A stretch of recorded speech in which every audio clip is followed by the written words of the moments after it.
My name is Sloan, 29 years old, and today I am the Chief Executive Officer of a financial technology firm specializing in corporate fraud detection. I spend my days dismantling complex financial lies and exposing predators who think they can hide behind fake paper trails.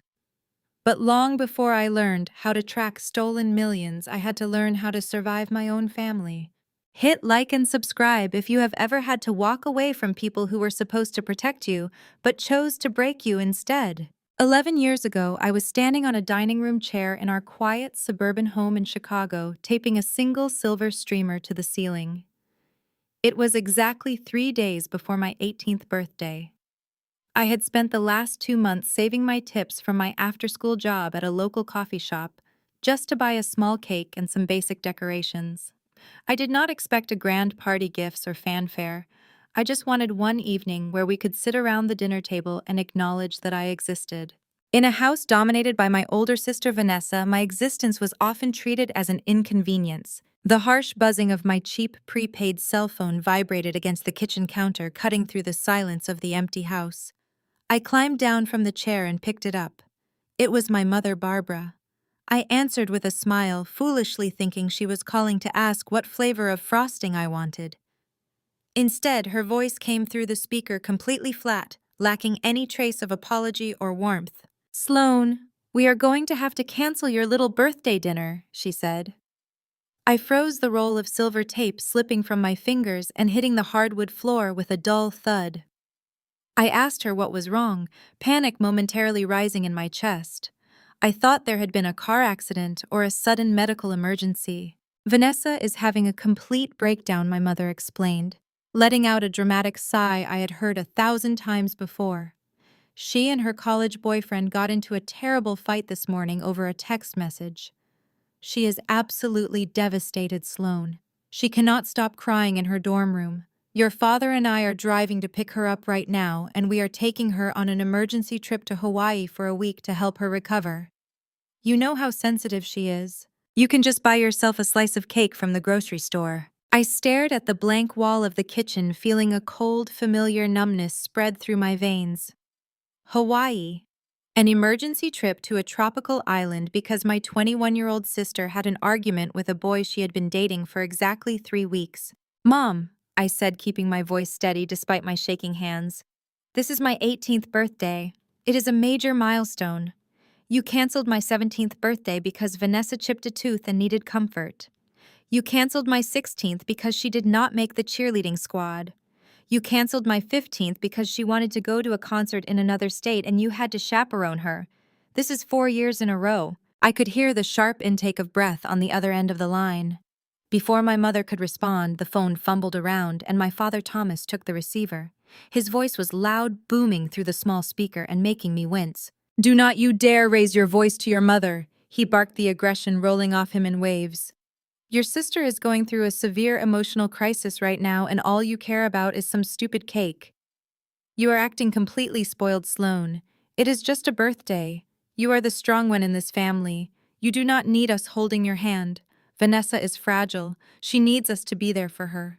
Do not be so incredibly selfish." I stood in the kitchen, looking at the lavish life they built for themselves. My eyes drifted from the phone to the kitchen island.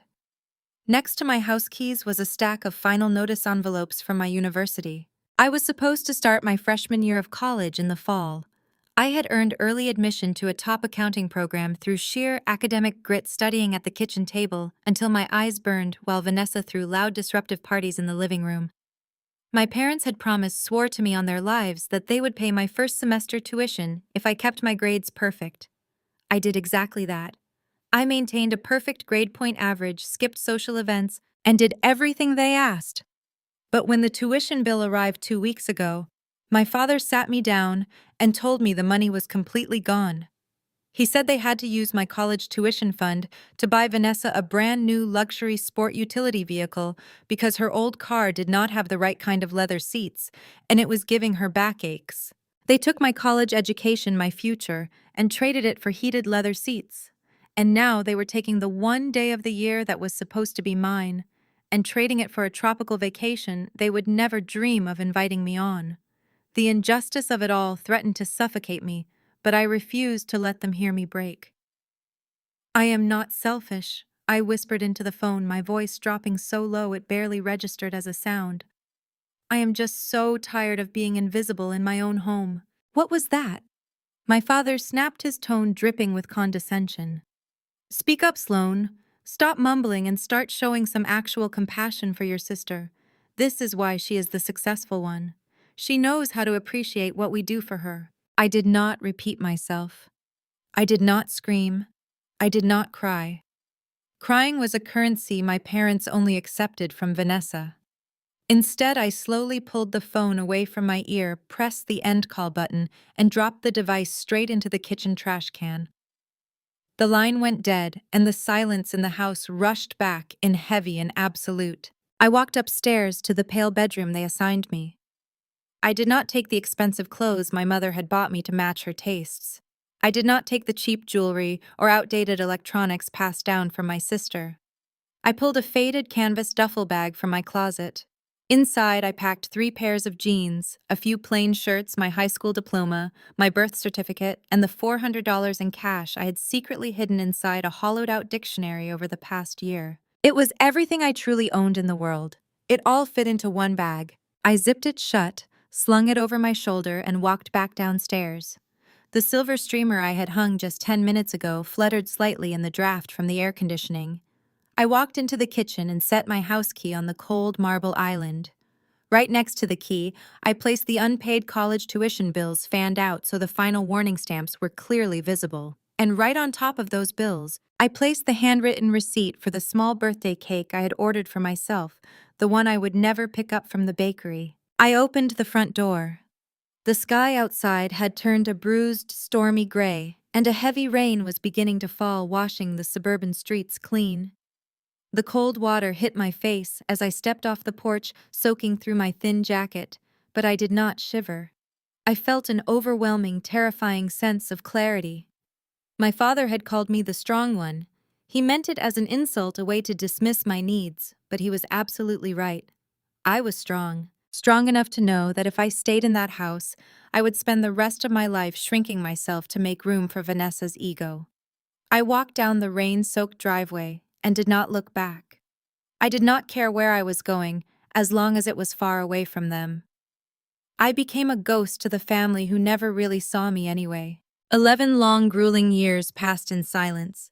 11 years of sleeping on couches, working graveyard shifts, and teaching myself the intricacies of digital finance and forensic accounting. I built an empire from the ground up, turning pain into a weapon against financial predators. I became everything they told me I could never be. Then one evening in Los Angeles, the ghosts of my past finally caught up to me. The crystal chandeliers of the Millennium Hotel cast warm light across a sea of desperate wealth. I stood near the entrance of the grand ballroom, leaning against a marble pillar, unbothered by the chaos of the Los Angeles Technology Gala. At 29, my version of power did not require sequins or loud laughter. I wore a tailored black gown with no visible labels. My hair was pulled back tightly. While the room buzzed with founders begging for capital, I looked at my phone, running a digital audit on a corrupt fund. The numbers across my screen told a story of financial decay, a puzzle I dismantled. I did not hear them approaching until heavy floral perfume assaulted my senses. "Watch where you stand," a grating voice snapped. Before I looked up, a deliberate impact hit my shoulder. A full glass of red wine sloshed over the rim, splashing onto the bodice of my gown. The liquid seeped through the silk instantly. I lowered my phone, my expression completely blank, and looked at the woman who had rammed into me. It was Vanessa. 11 years had passed, but my sister had not changed. Her desperation to appear wealthy had only intensified. She was dripping in ostentatious designer labels, wearing a loud sequined dress, her wrists stacked with gaudy bracelets. Standing beside her was her husband, Terrence. I recognized him from the digital footprint I occasionally monitored. Terrence was an African-American wealth management broker known for flashy cars and predatory investment schemes. He wore a velvet tuxedo jacket, a gold watch flashing on his wrist. Vanessa gasped with exaggerated annoyance, failing to recognize my face in the dim lighting. She looked at my black dress and categorized me. "Excuse me," she huffed, waving her empty glass in my direction. "You event staff need to pay attention. You completely ruined my drink. Go fetch me a napkin to wipe my hands, then clean up whatever mess you just made on yourself." I stared at her. The sheer entitlement radiating from her was exactly the same as it had been when we were teenagers. I did not move. I simply watched her, letting the silence stretch. Vanessa narrowed her eyes, annoyed by my lack of subservience. She took a step closer to berate me further, when her gaze finally locked onto my features. The annoyance on her heavily contoured face froze, morphing into a mixture of shock, confusion, and immediate disgust. "Sloane," Vanessa said, the name tumbling out of her mouth like a curse. Terrence raised an eyebrow, looking down at me with a predatory smirk. "Wait." He chuckled, leaning closer. "This is the runaway sister, the one who abandoned the family." He looked me up and down, taking in my wet dress. "Look at you, working as a banquet maid in Los Angeles. Running away at 18 clearly left you broke. What a tragedy." Vanessa let out a mocking laugh, her confidence restored. "Oh my God, Sloane, I cannot believe you are a janitor at a charity gala. Mom and Dad always said you would end up in the gutter, but seeing it in person is pathetic. You should be ashamed of yourself." I kept my posture straight. My breathing did not change. I did not feel the crushing inadequacy that used to drown me when I lived under their roof. I only felt a detached fascination at their stupidity.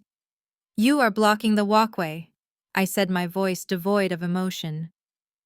Terrence scoffed, shaking his head. He reached into his tuxedo jacket, pulled out a money clip, and peeled off a crisp $100 bill. A passing waiter stopped nearby. Terrence stuffed the bill aggressively into the pocket of the waiter's apron. "Do me a favor, buddy," Terrence said loudly, ensuring surrounding guests could hear. "Give that tip to the miserable girl in the black dress. She clearly needs charity more than anyone in this room tonight. My wife and I have actual business to conduct. We are pitching a $5 million investment fund, so we cannot stand talking to the hired help." Vanessa smirked, linking her arm through Terrence's. "Come on, babe. We need to find the platinum sponsor before dinner starts.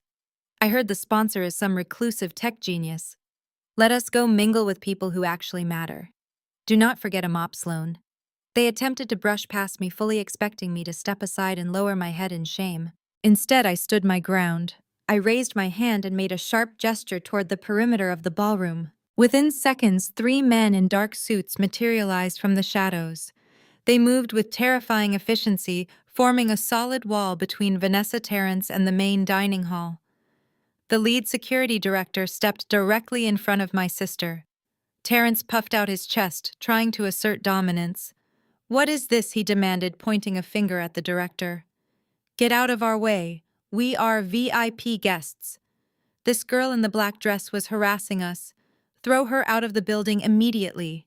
The security director did not even look at Terrence. He turned his body, bowed his head respectfully toward me, and spoke in a clear voice. "Is there a problem here, ma'am?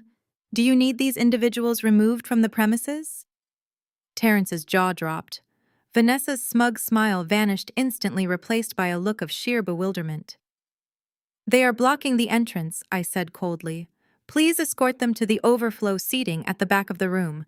They are interfering with the flow of the gala." "Yes, ma'am," the security director replied instantly.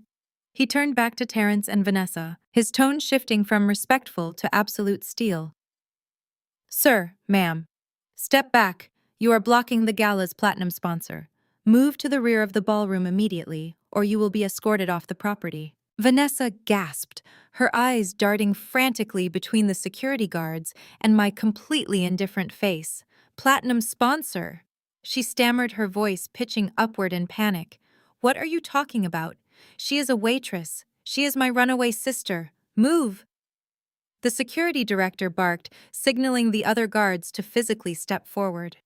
Terrence tried to hold his ground, but the guards forcefully corralled them backward, forcing them away from the VIP section. Terrence stumbled, his expensive shoes slipping slightly on the polished marble floor as he was herded toward the back of the room alongside the lowest-tier ticket holders. I watched them stumble away, my expression unchanging. They looked small. They looked pathetic. They looked exactly like the frauds I spent my career exposing. Just as the guards pushed them out of earshot, the heavy double doors of the ballroom swung open wider. The event host, a highly respected billionaire philanthropist, walked directly toward me, completely ignoring the sea of eager investors trying to grab his attention. He approached me with a wide smile, extending both of his hands. Sloan, he beamed, shaking my hand warmly. Thank you for being here tonight. Your company's financial contribution made this entire event possible. It is an absolute honor to host a founder and chief executive officer of your caliber. Please let me escort you to your table. We placed you right at the front. I offered him a polite smile. The pleasure is mine. Thank you for the invitation. From the far corner of the room, trapped behind a velvet rope in the overflow section, Vanessa had stopped struggling with the security guards. Her face was ashen. Her mouth hung open in absolute horror. She watched the billionaire host of the evening bow his head to me. She watched the surrounding crowd part as I was escorted to the most prominent table in the room. The reality crashed down on her with the weight of a falling building. The sister she discarded, the girl she mocked repeatedly, was not a waitress. I was the power they were desperately begging for. I did not look back. I sat down at my table, adjusting the skirt of my gown, unbothered by the wine stain. I picked up my phone and resumed my digital audit, picking up where I left off. Across the room, Vanessa's hands shook violently as she dug into her clutch. She pulled out her phone, her manicured fingers slipping on the screen as she frantically dialed a number. The music swelled in the ballroom, but I knew exactly what was happening. She pressed the phone to her ear, her eyes fixed on my back with terror and overwhelming greed. Mom, Vanessa hissed into the phone, her voice frantic. Mom, pick up the phone right now. You are never going to believe this. Sloan is here in Los Angeles. She is not broke. Mom, she is hiding a massive amount of money. The morning sunlight cut sharply through the beautiful floor-to-ceiling windows of my penthouse office in downtown Los Angeles. I stood behind my custom marble desk, holding a cup of black coffee, calmly reviewing the overnight market reports on my digital tablet. My financial technology firm occupied the entire top 3 floors of the most secure commercial building in the city. We handled billions of dollars in corporate audits, fraud detection, and highly encrypted wealth management. My elite security team was highly trained to handle corporate spies, but they were not prepared for the sheer unhinged audacity of suburban parents on a desperate mission. The heavy frosted glass doors of my executive suite were violently shoved open, shattering the quiet focus of my peaceful morning routine. My mother, Barbara, marched into the room like she owned the entire large building. My father, Thomas, followed closely behind her, his face deeply flushed with misplaced anger. They had tracked me down through the charity gala press photos released hours ago. 11 years had passed since I left my house key on their kitchen island and walked away in the rain. 11 years of pretending I was dead to maintain their perfect illusion. Yet, as my mother stood in the center of my pristine office, she bypassed hellos and dropped her handbag onto my desk, launching into demands. Barbara snapped that Vanessa called them in tears. Terrence's brokerage firm was underwater, and Vanessa's lifestyle brand was bankrupt. Facing absolute ruin, they needed a $2 million loan guarantor today. I sipped my coffee, my expression unchanging. I looked at the people who stole my tuition to buy leather car seats for their golden child, abandoning me at 18. They now stood in my fortress demanding a bailout to save the very people who tried to destroy me. You will sign as the primary guarantor. Barbara continued pushing documents across my desk. Terrence already drafted the paperwork. With your valuation, the bank will approve it immediately. Sign the papers, Sloan. We have a flight to Chicago this afternoon and must tell Vanessa the crisis is averted. I set my coffee mug down on the marble surface. The soft clink echoed in the large room. I did not reach for the papers. I did not even look at them. I looked directly into my mother's eyes and delivered my answer with quiet, lethal precision. Get out of my office. My father stepped forward, his chest puffed out, attempting to use his physical size to intimidate me the same way he did when I was a teenager. He slammed his fist down on my desk, leaning over the marble surface. "Do not you dare speak to your mother that way," Thomas bellowed, his face turning an angry shade of purple. "We gave you life, Sloane. We put a roof over your head. We clothed you and fed you. You owe this family everything. You owe your sister. You ran away and abandoned us when you were 18, leaving us to deal with the heartbreak. And now you sit up here in your fancy glass tower while your own flesh and blood is drowning. You are a heartless traitor." I remained entirely still, my pulse steady, my breathing calm. I was no longer the frightened teenager who shrank under his yelling. I was a woman who dismantled predatory billionaires for a living.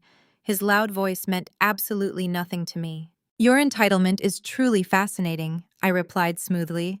"You come into my company uninvited and demand $2 million to bail out a fraudulent broker and an unemployed narcissist. You talk about owing this family. The only thing I owe this family is the exact amount of support you gave me when I had to sleep on couches and eat leftover scraps to survive. That amount is zero." Thomas sneered, standing up straight and crossing his arms over his chest. "Fine," he spat, pointing an accusing finger at me. "If you are going to be a selfish, ungrateful child, then your mother and I will fix this ourselves. We will go to the bank today and take out a second mortgage on our house. We will leverage our own home to save Vanessa and Terrence, because that is what real family does. We sacrifice for each other. You can live with the guilt of knowing you forced your aging parents into debt because you were too greedy to help your own sister." He looked incredibly smug, clearly expecting his ultimate threat of self-sacrifice to break my resolve. He thought the idea of my parents risking their beloved suburban mansion would force me to surrender out of pure guilt. He was playing a script that expired 11 years ago. I reached out and gently pushed Terrence's loan documents back toward them. Then, I opened the top drawer of my desk and pulled out a single sheet of paper. It was a public real estate filing freshly printed this morning. After my background check, software flagged their names. I slid the document across the desk, stopping it right in front of my father. "You cannot take out a second mortgage on your house, Dad," I stated coldly. My father frowned, looking down at the paper. "Why not?" he demanded, picking up the document. "Because you no longer own it," I explained, watching the blood slowly drain from his face as his eyes scanned the bold legal text. "You have been secretly funneling your retirement savings to Terrence for years to cover his losses, hoping he would eventually strike it rich and pay you back. You missed 6 consecutive mortgage payments. The bank quietly foreclosed on your property exactly 2 weeks ago. The eviction notice is likely being taped to your front door right now. You are already homeless. You just came here hoping my money could cover up your massive failure before the neighborhood found out." Barbara let out a sharp, choked gasp, her hands flying to her mouth in absolute horror. She snatched the paper from Thomas, her eyes widening as she read the undeniable legal proof of their financial ruin. "No," she whispered, her voice trembling with panic. "No, this cannot be right. Terrence said he was handling the payments. Terrence said the investments were completely safe." "Terrence is a liar and a fraud," I replied flatly, "and you were foolish enough to hand him your entire life." I raised my hand and pressed a button under my desk. The heavy glass doors of my office swung open, and 4 of my elite security guards stepped into the room. "Escort these people out of the building," I commanded. "If they resist, call the local authorities and have them arrested for trespassing." Thomas and Barbara were too paralyzed by shock to put up a fight. The reality of their total bankruptcy had completely shattered their arrogant facade. As the security guards firmly grasped their arms and guided them toward the exit, they looked back at me with wide, terrified eyes. They had walked in expecting to bully a teenager, but they were leaving as destitute strangers. The doors clicked shut, sealing the quiet serenity of my office once again. I let out a slow breath, feeling a profound sense of closure. The people who had tried to break me were finally facing the consequences of their own toxic choices. I turned back to my computer, ready to resume my day and leave them in the past forever. But just as I placed my hands on the keyboard, my primary desktop monitor went completely black. A split second later, a blaring siren echoed through my computer speakers. The screen flashed bright, blinding red, illuminating the darkened room. Massive white letters scrolled violently across the display. Critical alert! Unauthorized SSN access. My heart slammed against my ribs. I immediately bypassed the auditory alarm, throwing my fingers across the illuminated keys to trace the origin of the sophisticated intrusion. Someone was actively penetrating the deepest layers of my personal financial archives. The software highlighted the digital breach in bright yellow coding across the secondary screen. They were using my original pre-estrangement social security number, the exact 9 digits I had locked away 11 years ago when I legally separated myself from their toxic household. The internal firewall was holding strong, but the anonymous attacker was absolutely relentless. The malicious script was attempting to force a direct connection between my early corporate equity files and an unknown external network routing through multiple dummy servers. The attack was not a random phishing attempt by some low-level hacker looking for a quick payout from stolen basic credit card data or passwords. It was highly targeted, professionally executed, and it was happening right now. The ghosts of my past were not just begging for money to save their miserable lives. They were actively trying to maliciously steal my entire company from the inside out, piece by piece. My fingers flew across the keyboard with practiced precision. I bypassed the blaring auditory alarm and launched my primary containment protocol. In less than 3 seconds, I severed the external connection to my core financial architecture. The digital intruder was fast, but my proprietary software was ruthless. I locked down the corporate network, isolating the breach within a secure sandbox environment. I needed to see exactly what they were trying to steal before I annihilated them. The secondary monitor flashed bright yellow as my tracing algorithm went to work. The attacker was utilizing my original social security number. It was the exact code I legally abandoned when I petitioned the courts for a clean break from my toxic family 11 years ago. I spent thousands sealing those records to create an impenetrable corporate identity. Deploying my old information meant this was a highly targeted, deeply personal invasion. I sat back watching the scrolling lines of code illuminate my face in the darkened office. The intruder was stubbornly attempting a backdoor entry into my early corporate equity files. They targeted the foundational documents of my company, the exact digital paperwork establishing my sole ownership when I registered the business. I typed a rapid command deploying a reverse tracking script. I wanted to hunt the attacker down. The tracking software chewed through the dummy servers the intruder used to mask their identity. They routed the signal through a cheap virtual private network, bouncing it across 3 proxy addresses. It was an amateur setup digital camouflage a desperate novice would use after watching a basic online tutorial. My custom algorithm ripped through their pathetic defenses in seconds. The geographical location pinged on my screen, dropping a bright red pin onto an office building in downtown Chicago. I zoomed in on the exact floor and suite number. A cold, cynical smile spread across my face. The Internet Protocol address belonged exclusively to Apex Wealth Strategies. It was the boutique brokerage firm owned and operated by my brother-in-law, Terrence. He was not just a failing financial advisor looking for a quick cash handout from my parents. He was an active corporate spy attempting to commit federal wire fraud against my company. I split my screen, allowing the sandboxed intruder to continue thinking they had successful access while I monitored every keystroke. I needed to clearly understand his endgame. Terrence was not trying to drain my current bank accounts or steal liquid cash. He was doing something far more insidious and incredibly reckless. I watched as his cursor navigated through the isolated dummy files I laid out as a trap. He was attempting to upload forged historical financial documents directly into my company server. He was planting a fabricated paper trail dating back exactly 11 years. I analyzed the fake documents he was trying to inject into my system. They were poorly constructed investment contracts and falsified bank transfer receipts. Terrence was trying to retroactively rewrite the history of my entire corporation.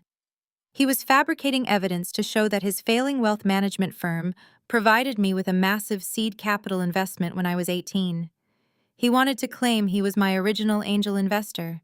The sheer audacity of his plan was almost impressive in its absolute stupidity. Terrence was drowning in millions of debt, and his brilliant solution was to forge documents claiming he owned 40% of a multi-billion-dollar financial technology empire. He believed planting these fake contracts would allow him to legally extort my equity to save his miserable life. He thought he could steal the company I built with my own blood, sweat, and tears. I remembered how he laughed at me the previous night at the charity gala. He stuffed a $100 bill into a waiter pocket, mocking me for being a broke runaway. All the while, he was plotting to steal my life work. Vanessa had probably fed him my old social security number, digging through my parents' old filing cabinets to find the information they thought could unlock my fortune. They always viewed my existence as something they could exploit. Terrence was recklessly impatient. He was leaving digital fingerprints everywhere, making sloppy errors any first-year auditor would catch immediately. He assumed I was just a lucky girl who stumbled into wealth. He fundamentally misunderstood that I engineered the fraud detection systems utilized by the federal government. He was breaking into a digital fortress armed with a plastic spoon. I cracked my knuckles, preparing to end his miserable career. I opened a blank legal template on my monitor, drafting an immediate, devastating cease and desist order. I prepared to attach the definitive proof of his active cyber attack, his unmasked network location, and the precise federal statutes he was currently violating. I would send it to his corporate email, copying the Federal Bureau of Investigation's Cybercrimes Division. I was going to ensure Terrence spent 20 years in a maximum security federal penitentiary. My finger hovered directly over the send button. The cursor blinked steadily against the stark white background of the legal document. But then I suddenly and very deliberately paused. I looked back at the live feed of his clumsy infiltration attempt. If I sent the legal notice right now, the attack would stop immediately. Terrence would panic, destroy his hard drives, and hire expensive attorneys, claiming his network was hijacked by unknown third parties. The legal battle would drag on for years in quiet courtrooms. My parents would continue playing the victims, crying to their friends about how their ruthless daughter destroyed their poor son-in-law over a misunderstanding. Vanessa would paint herself as a martyr. I realized that a quiet legal victory was entirely too kind for people who had continuously tried to ruin my life. They did not deserve a private defeat. They deserved to fall from the highest possible pedestal. They needed to publicly destroy themselves. I pulled my hand away from the keyboard. I decided to let Terrence finish uploading his pathetic fabricated documents. I would let him believe his digital break-in was a complete success. I would give them enough rope to hang themselves in front of the entire world. I closed the cease and desist draft and securely archived the irrefutable evidence of his cyber attack in a heavily encrypted offline server. I locked the trap shut, ensuring the fake documents were quarantined but visibly accessible to anyone looking from the outside. I leaned back, taking a slow, deep breath of satisfaction. I was ready to watch them initiate their own spectacular downfall.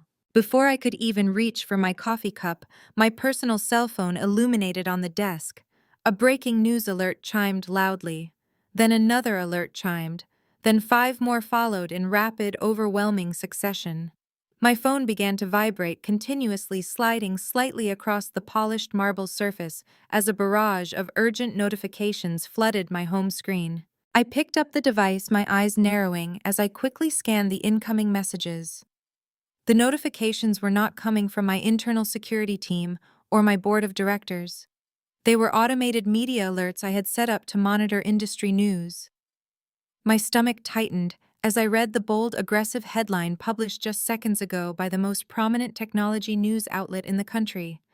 Fintech darling accused of stealing sister startup capital. I stared at the screen, reading the words again to ensure I was not hallucinating. The article was already trending, gaining thousands of views by the second. I quickly tapped the link, bypassing the paywall, to read the exclusive breaking story. The page loaded to reveal a massive high-resolution photograph of Vanessa and Terrence. They were sitting on a plush couch in what looked like a professional television studio, wearing somber, victimized expressions. The article detailed a shocking exclusive interview where my sister and her husband publicly accused me of corporate theft. They claimed they were stepping forward to expose the dark truth behind my supposedly self-made billionaire status. According to the article, Vanessa stated she had graciously provided her troubled runaway younger sister with $500,000 of her own personal savings to launch the company 11 years ago. Terrence was quoted extensively, claiming he had served as my primary financial backer and original angel investor. They had gone straight to the press. They did not wait for the cyber attack to be successful. They did not wait to confront me privately. They orchestrated a massive coordinated media ambush designed to publicly humiliate me and destroy my company reputation. They were leveraging the court of public opinion to extort me before I could even mount a legal defense. My office phone began to ring. Before I could answer, my private executive line suddenly lit up with a call from the chairman of my board. The smear campaign was officially live, and my family had just declared absolute war. The ringing of my private executive line sliced through the silence of my office. It was Richard, the chairman of my board of directors. I picked up the receiver, keeping my breathing perfectly even. Before I could even say a word, his voice barked through the speaker, demanding to know why a major financial news network was currently broadcasting a live special report about my supposedly fraudulent origins. I did not waste time offering blind assurances. I grabbed the remote from my desk and turned on the massive flat-screen television mounted on the far wall. The volume filled the room, and the sight that greeted me was a masterclass in performative victimhood. Vanessa and Terrence were sitting on a plush velvet sofa in a brightly lit morning talk show studio. The banner across the bottom of the screen read in bold red letters, "Corporate Betrayal, the Secret Stolen Funds Behind a Financial Tech Empire." The polished television host was leaning forward, her face a mask of manufactured sympathy, as she interviewed my sister. Vanessa was dressed in a soft, modest beige cardigan, a stark contrast to the loud, sequined disaster she wore at the charity gala the night before. She had expertly applied her makeup to look exhausted and tearful. She dabbed at the corners of her eyes with a tissue, speaking in a trembling, fragile voice that made my stomach turn. "It breaks my heart to be sitting here today," Vanessa sobbed for the cameras. 11 years ago, my younger sister Sloane was in a very dark place. She was troubled, she was rebellious, and she ran away from our loving home. But I never gave up on her. When she reached out to me, desperate for a second chance, I gave her everything I had. I took my entire life savings, $500,000, and I gave it to her as startup capital so she could build her company. I just wanted her to succeed, and now after all these years, she refuses to acknowledge my investment. She stole my future to build her own. I watched her squeeze out a single calculated tear. It was a spectacular lie delivered with the kind of shameless conviction only a true narcissist could muster. Terrence immediately leaned into the camera frame, placing a comforting arm around his wife. He was playing the role of the protective, righteous husband perfectly. He held up a stack of papers, aggressively waving them at the host. "These are the original bank statements," Terrence declared, his voice thick with fake indignation. "I have the wire transfer receipts proving my firm facilitated the $500,000 transaction. We have tried to handle this privately for months, but Sloan relies on expensive corporate lawyers to intimidate us. We are just a hardworking family asking for our rightful 40% equity." The broadcast then cut to a pre-recorded segment featuring my parents. Thomas and Barbara were sitting in the backyard of the house they no longer owned, looking like the picture of suburban tragedy. Barbara clutched a framed high school photo of me to her chest, her chin quivering as she looked into the camera. "We gave her a beautiful life," Barbara whimpered. "We sacrificed everything for her. We just want our daughter to do the right thing and pay her sister back." Thomas nodded solemnly beside her, adding that my greed had torn their tight-knit family apart. I muted the television, the silence rushing back into my office. The public execution was fully underway. They were leveraging national media to paint me as an ungrateful, thieving villain, counting on the resulting public relations disaster to force my hand. And their strategy was working with devastating speed. My computer monitors began flashing with urgent market updates. The public perception of a financial technology chief executive officer is intrinsically tied to trust, integrity, and security. A scandal involving stolen seed capital and family fraud was absolute poison to my corporate image. I watched the red arrows plummet on my stock software. Within 20 minutes, my company valuation took an immediate aggressive dip. The market was reacting to the instability. Then client retention alarms sounded. We handled sensitive audits for global conglomerates who demanded our pristine reputations. My chief operating officer forwarded high-priority emails. 3 of our largest international accounts were threatening to pull their contracts entirely if the situation was not immediately resolved. I sat at my desk, my mind calculating variables. I could call my public relations team and issue a denial. I could release a statement and threaten a defamation lawsuit. But getting into a shouting match with a crying sister and weeping parents would only prolong the media circus. The public loves a dramatic family feud, usually siding with the underdog. If I fought them in the press, it would become a messy spectacle that would bleed my company dry. Richard was still on the line, his breathing heavy with mounting panic. "Sloan, are you watching this disaster?" he demanded. "Our stock is bleeding out. Investors are calling my personal cell phone, threatening to jump ship. You need to shut this down right now. I do not care what kind of family drama you have going on, but you cannot let these people drag our corporate valuation into the gutter." I remained entirely calm.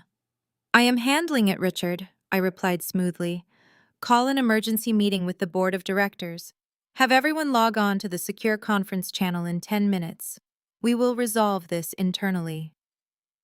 I hung up the phone before he could argue. I needed to strategize my next move with absolute precision. I walked over to the floor-to-ceiling windows, looking out over the sprawling Los Angeles skyline. They thought they had cornered me. They thought bringing this to the media would force me to surrender my life work just to save my public image. They had no idea they were walking blindly into a trap that would lock them away for decades. 10 minutes later, I logged into the secure video conference. The faces of my board of directors filled the screen, every single one of them looking incredibly tense and deeply unhappy. Richard did not waste time with pleasantries. He immediately took control of the meeting, his tone sharp and uncompromising. "Sloan, this situation is a catastrophic liability," Richard stated, staring at me through the camera. "The news cycle is already running with this stolen capital narrative. Terrence has publicly produced banking documents. Whether they are real or fake does not matter right now. The optics are destroying us. The board has taken a vote.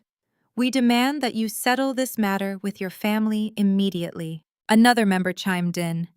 "We need this scandal to disappear today. Pay them. Give them a settlement, sign non-disclosure agreements, and get a public retraction. We cannot afford a legal battle. Your personal issues are compromising our bottom line." I looked at the panicked executives again. I knew if I told them my plan to lure my family into federal extortion, they would panic and stop me. They wanted a quiet payoff. I wanted annihilation.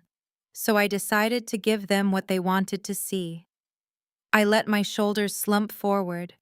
I lowered my chin, allowing my expression to crumble into profound defeat. I let the silence stretch, making them believe I was backed into an inescapable corner. "You are right," I said softly, injecting a tremor into my voice. "I cannot let this destroy the company. I will give them what they want. I will invite them here this afternoon. I will surrender the equity and sign whatever they demand as long as they stop the attacks." Richard sighed in massive relief. "That is the right decision, Sloan. Pay them off and let us make money. The board supports you. Get it done quietly." The members all murmured agreement, satisfied the crisis was managed. They had no idea they were watching a performance. "I will handle the surrender personally, I promised." I terminated the video connection. The screen went black, and the simulated defeat vanished instantly. My posture snapped back to rigid perfection. My eyes hardened into cold focus. I was not going to settle or surrender a single dime. I was going to invite them into my fortress and lock the doors. I turned my attention back to the glowing computer terminal on my large marble desk. I accessed my encrypted private server, smoothly bypassing 3 separate layers of biometric security. The system hummed quietly instantly, granting me access to the hidden vault. A highly classified directory appeared on my screen. I stared at the digital folder, intensely feeling the heavy weight of an 11-year-old secret. I grabbed my mouse and double-clicked to open the encrypted file labeled Grandfather's Trust 2015. The undeniable truth waited patiently inside, completely ready to be weaponized perfectly against them. The video conference window faded into the dark background of my computer monitor, leaving me completely alone in the silent expanse of my office. The simulated defeat I had just performed for my board of directors instantly melted away. I sat forward in my leather chair, pulling the encrypted folder labeled Grandfather's Trust, 2015 to the center of my screen. This was the digital ghost I had kept buried for years, waiting for the precise moment to resurrect it. I cracked my knuckles, the sharp sound echoing in the empty room. It was finally time for me to hunt. I launched my company proprietary forensic tracing algorithm, a piece of software I personally designed to track invisible money across international borders. The interface booted up, bathing my face in a cold blue light. I input the exact date from 11 years ago, the week of my 18th birthday. Vanessa and Terrence had boldly gone on national television claiming they transferred $500,000 to me. They handed the media a specific timeline, which meant they gave my algorithm an exact starting point to tear their fabricated story completely apart. The system slowly began chewing through historical banking data. The software bypassed standard banking firewalls, accessing archived federal wire records with my high-level clearance. I watched the progress bar inch forward, sorting through millions of regional transactions from that specific week. My pulse remained completely steady. I knew exactly what the algorithm was going to find, but I needed the irrefutable federal documentation to prove it. The screen suddenly flashed green. The software successfully isolated a transfer, matching the exact monetary value Vanessa claimed to have given me. $500,000 had indeed moved through the banking system that week. But the origin account was terrifyingly familiar. I opened the isolated file. The money did not come from a savings account owned by my sister. Vanessa was a chronically unemployed college student at the time, drowning in credit card debt from buying designer clothes she could not afford. The $500,000 originated from a highly secure private wealth management bank. I pulled up the origination documents. The account was a locked, irrevocable trust fund. I stared at the name listed as the primary benefactor. It was just my grandfather. The designated sole beneficiary of the trust was listed clearly below his name. It was me. My grandfather had quietly set up the trust fund specifically for my future before he passed away. He knew my parents funneled every available resource toward my sister, leaving me with nothing. The trust was legally bound by strict maturity conditions. The funds were inaccessible to anyone until the exact day I turned 18 years old. I leaned closer to the monitor, my eyes scanning the withdrawal authorization forms. The digital paperwork showed the entire account was completely liquidated and drained down to zero. The timestamp on the transaction was chilling. It had occurred precisely 3 days before my birthday. I pulled up the withdrawal signature page. There, sitting in high resolution on my monitor, was a blatant, sloppy forgery of my name. Thomas and Barbara had not just diverted my college tuition money, they had actively impersonated me to the bank.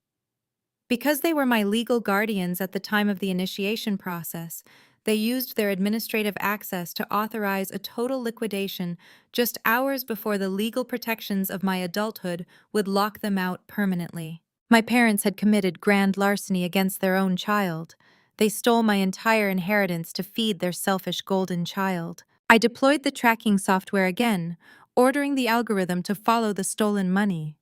The $500,000 did not go into a bank account with my name on it. It did not go toward my startup capital. The federal wire transfer receipt clearly displayed the destination. The funds were instantly routed into an offshore shell account registered in the Cayman Islands. I ran a cross-reference check on the shell corporation holding the stolen money. The owner of the offshore account popped up on my screen in bright red letters. It was just my brother-in-law, Terrence. Terrence had used his position as a wealth management broker to facilitate the illegal transfer, hiding my stolen inheritance behind layers of corporate anonymity. But I wanted to know exactly what they bought with my future. I initiated a deep dive into the offshore ledger, pulling up the itemized disbursement records from the weeks following the theft. The money bled out rapidly into multiple domestic channels. I watched my stolen trust fund pay off massive, predatory gambling debts that Terrence had accumulated before he married my sister. My grandfather money saved him from violent loan sharks and complete financial ruin. The remaining hundreds of thousands of stolen dollars were quickly routed to high-end event planners, luxury florists, and exclusive bridal boutiques. My parents and Terrence had used the rest of my stolen inheritance to completely fund the extravagant, over-the-top wedding for Vanessa. The ice sculptures, the imported champagne, the custom designer gown my sister paraded around in. Every single luxury they flaunted to their high society friends was paid for with the money meant to secure my future. They built the foundation of their entire fake glamorous lifestyle on the absolute destruction of my personal financial independence. I sat back in my chair, the cold reality settling over me like a heavy blanket. The memory of that rainy afternoon 11 years ago played vividly in my mind. I remembered my mother calling me, her voice devoid of any warmth, telling me my 18th birthday dinner was canceled. I remembered my father yelling at me through the phone, calling me selfish for wanting to celebrate my milestone. They told me Vanessa was having an emotional breakdown over a college boy. They told me they just had to rush her to Hawaii for a massive fake emergency tropical vacation. It was all just a meticulously calculated lie. Vanessa never had a breakdown. There was no emotional crisis. The entire Hawaiian vacation was a premeditated distraction. My parents canceled my birthday and forced me out of the house because they needed me distracted and absent while they finalized the fraudulent liquidation of my trust fund. They knew if I stayed home, I might intercept the bank notices or discover the transfer documents in the mail. They sent me to buy a cheap cake while they robbed me blind. The sheer predatory cruelty of their plan was absolutely breathtaking to witness. They threw me away because I was no longer a convenient child to ignore. I was an 18-year-old liability, about to inherit a fortune they desperately wanted for their favorite daughter. They stupidly assumed I would just disappear into the world, a broke and broken girl who would never have the resources or intelligence to figure out what they had done. They believed their secret was safely buried under 11 years of silence. But they underestimated me. They did not realize they had forged the signature of a woman who would grow up to control the financial grid. I compiled the forged signature documents, the offshore routing numbers, and the itemized wedding receipts into a single, highly encrypted master file. The evidence was absolute perfection. It was undeniable proof of massive financial fraud, identity theft, and grand larceny. But bringing this to the police right now was not my ultimate goal. Terrence was right about one thing when he laughed at me. The state statute of limitations for grand larceny had completely expired. I could not arrest them for the crime they committed 11 years ago. I needed them to commit a brand new crime today instead. I quickly opened my secure executive email client. I began drafting a formal, highly professional invitation addressed directly to Terrence, Vanessa Thomas, and Barbara. The subject line read, "Settlement Negotiation and Equity Transfer." I kept the tone submissive, maintaining the illusion that their national television ambush had successfully terrified me into compliance. I wrote that my board of directors had tied my hands, and I was fully prepared to surrender the 40% corporate equity they demanded. I invited them to my downtown Los Angeles headquarters for a private signing ceremony tomorrow afternoon to resolve the matter quietly and permanently. I explicitly requested that Terrence bring his original banking documents, the fake ones he waved around on television, to facilitate the final legal transfer. I knew his arrogance would not allow him to refuse. He would walk into my building believing he had finally conquered me. He would bring his forged papers ready to extort millions from my company. I hit the send button, watching the message vanish into cyberspace. I looked out at the city skyline, a dangerous smile touching my lips. They thought they were coming to collect a surrender. They were actually walking into their own funeral. The following afternoon, the polished steel elevator doors of my corporate headquarters slid open with a soft melodic chime. Through the pristine floor-to-ceiling glass walls of my main executive boardroom, I watched my estranged family finally arrive. They did not walk into the space. They swaggered with an intoxicating level of pure arrogance. Terrence confidently led the pack wearing a custom-tailored gray suit that screamed unearned wealth and dangerous overconfidence. Vanessa strutted closely beside him, draped in gaudy designer accessories. Her chin held high as she critically surveyed my sleek, ultra-modern corporate fortress. Thomas and Barbara trailed closely behind them, looking around at the multi-million-dollar infrastructure with a sickening mixture of absolute greed and smug satisfaction. They truly believed they had already won the war. They walked into my office building firmly convinced that their coordinated national television ambush had successfully shattered my resolve. I stood perfectly still near the head of the massive obsidian conference table, dressed in a simple, understated gray blouse and dark slacks. I intentionally kept my posture slightly slouched, rounding my shoulders just enough to project vulnerability. I desperately wanted them to see a broken woman who had spent the last 24 hours terrified of public ruin. I politely gestured for them to sit down. Terrence did not even wait for the invitation. He pulled out the largest, expensive leather executive office chair at the center of the table and heavily dropped into it, spreading his arms wide across the mahogany surface to claim maximum physical space. He arrogantly unbuttoned his expensive suit jacket, reaching inside his breast pocket to retrieve a thick, incredibly heavy stack of legal documents. He violently tossed the predatory 100-page contract onto the center of the smooth, perfectly polished table. The heavy thud of this paper echoed sharply in the quiet, highly tension-filled corporate room. "Let us not waste any of our precious time playing silly games today," Terrence stated, his voice dripping with condescension and authority. My own aggressive legal team swiftly drew up this settlement agreement overnight. The terms enclosed within these pages are absolutely non-negotiable, Sloan. You will officially transfer 40% of your corporate equity into my private holding company by the end of the current business day. Furthermore, you will issue a formal, legally drafted public apology to Vanessa, taking full accountability for withholding her original startup capital investment. We also require a permanent voting seat on your board of directors to ensure our new financial investment is properly protected from your erratic and immature management style going forward. We are taking complete and absolute corporate control of this entire company right now today. I stared down at the massive, thick stack of threatening papers, deliberately forcing my breathing to become shallow and ragged. I quietly asked what would happen if I needed a few days to have my own corporate legal team review the extremely complex terms. Terrence laughed out loud, a harsh grating sound that bounced off the thick glass walls. "You do not have time to call lawyers," he sneered, pointing a sharp finger at me.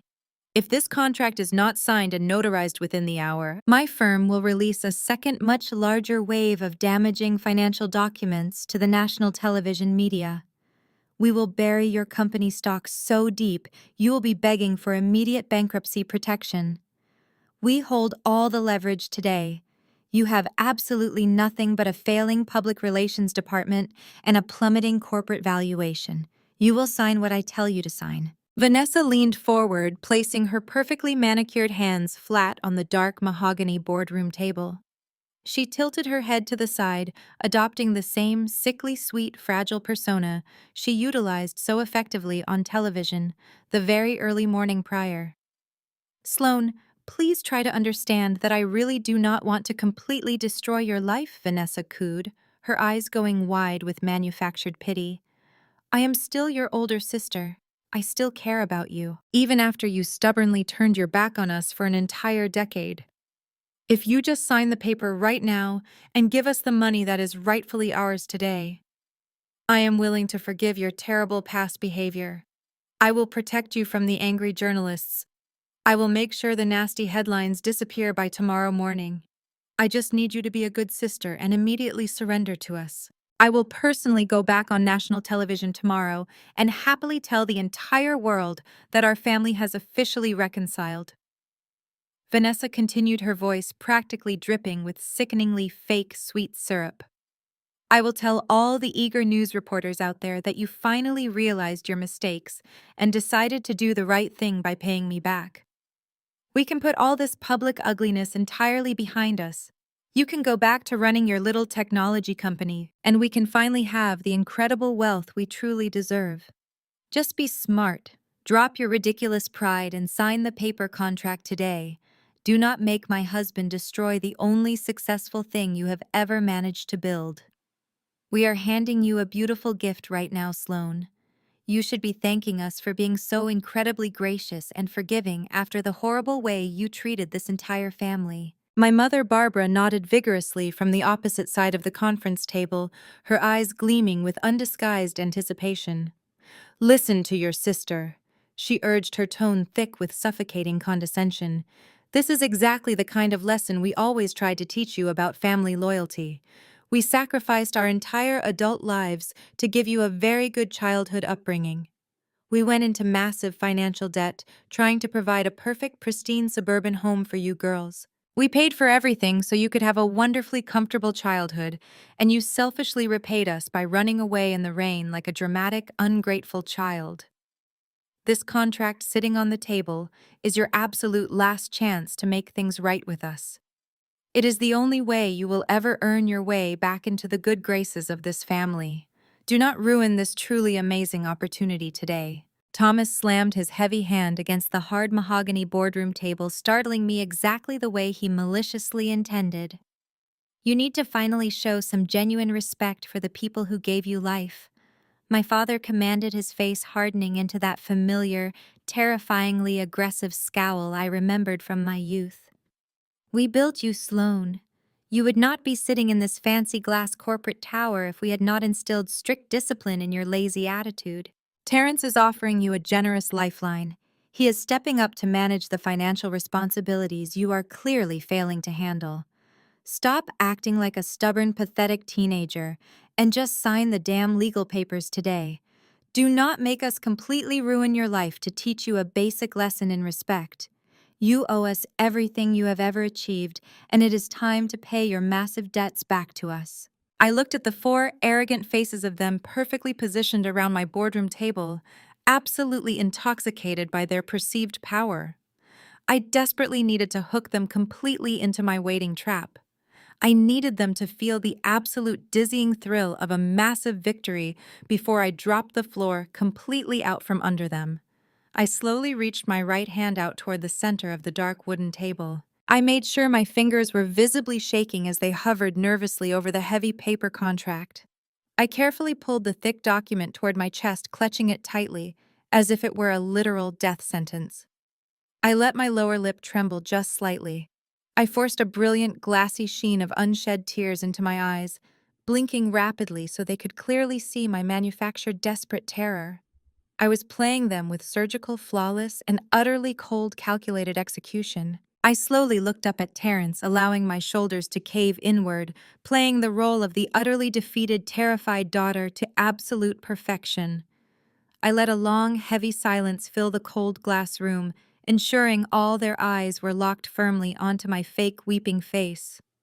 If I sign this legal contract today, I whispered intentionally, letting my voice crack with perfectly calibrated desperation and overwhelming fear. If I give you the 40% equity right now, will the vicious media attacks actually stop? Will you promise to finally leave me alone forever? Terrence leaned forward, resting his sharp elbows on the polished mahogany surface. He looked closely at my shaking hands and my tear-filled eyes. A slow, terrifyingly wide, greedy grin spread across his face, making him look exactly like a starving predator who had finally cornered weak, wounded, and bleeding prey inside a steel trap. Yes, Terrence purred, his voice dropping into a low, patronizing register. If you sign over the 40% equity right now, the media campaign completely ends today.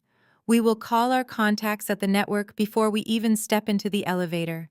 Vanessa will post a glowing retraction on all of her social media platforms. The bleeding stopped, Sloan. You just have to be a good, obedient girl and finalize the transfer. I let out a ragged, uneven breath, intentionally dropping my gaze to the polished mahogany table to project absolute submission. I needed them to feel completely unchallenged.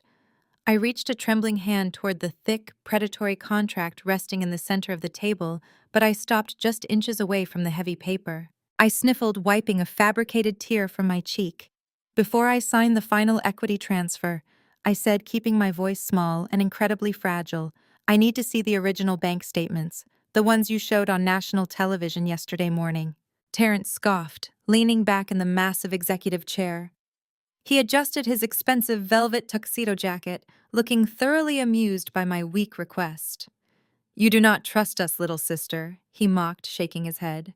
You really think we walked into the lion den without bringing the actual paperwork? My board of directors requires it. I lied smoothly, forcing another tear to spill over my lower lash line. They are absolutely furious with me.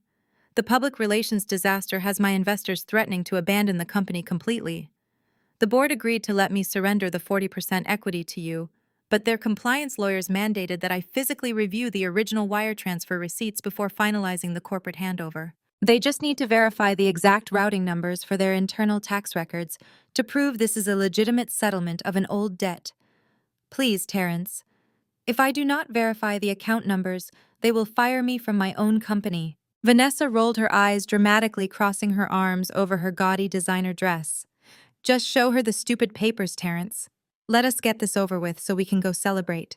I want to look at luxury real estate listings in Beverly Hills before dinner. Terrence smirked, clearly reveling in his perceived dominance. He unzipped a sleek leather portfolio he had placed on the floor beside his chair. He pulled out a crisp, neatly stapled stack of banking documents and tossed them carelessly across the table. They slid across the smooth wood, coming to a halt directly in front of me. Here is your proof, Sloan, he declared proudly. $500,000 wired directly from Vanessa to you, processed through my wealth management firm 11 years ago. Read it and weep, then sign my contract. I picked up the papers. My hands continued to shake flawlessly as I brought the forged documents closer to my face. I looked down at the fabricated bank statements, taking a slow, shaky breath. It took every ounce of my professional willpower not to burst into hysterical laughter right then and there. The documents were completely fake. They were beautifully printed on heavy, expensive bond paper, but the actual financial data was a digital hallucination. Terrence had painstakingly fabricated a routing history showing a massive withdrawal from a fictitious savings account under Vanessa's name. He had generated fake transaction identification numbers and slapped an outdated bank logo on the header. It was a masterpiece of total financial fiction. I let out a soft, pathetic sob, pretending the weight of the evidence had finally crushed my last shred of hope. You really kept all the receipts, I whispered, allowing a tear to drop directly onto the fake banking statement. Of course we did, my mother Barbara chimed in, her voice dripping with venomous satisfaction. We always knew you were a deceitful, untrustworthy child. We knew you would eventually try to deny where your success came from. We came prepared for your lies. I slowly set the forged documents down on the table, keeping my head bowed. I took a deep, shuddering breath, wiping my face with the back of my hand. Okay. I conceded, my voice barely audible in the large glass room. The routing numbers match what the board requested. I will give you the company equity. I will give you everything you asked for. My father, Thomas, grinned, a dark, triumphant look washing over his face. Finally showing some sense, he grunted. But there is one final piece of bureaucratic compliance the board requires, I added quickly, reaching into the breast pocket of my suit jacket. I pulled out a single, perfectly smooth sheet of crisp white paper and placed it gently on the table. Terrence frowned, his predatory smile faltering slightly. What is that? I slid the single page across the mahogany surface toward him. It is a standard sworn affidavit, I explained, keeping my tone perfectly submissive. My corporate attorneys drafted it this morning. Because my company handles federal financial data, transferring 40% of our equity requires strict anti-money laundering compliance. The board needs you to sign this single page before I sign your massive contract. Terrence picked up the paper, his eyes narrowing as he scanned the legal text. Vanessa leaned over his shoulder, her brow furrowing in irritation. What does it say? She demanded.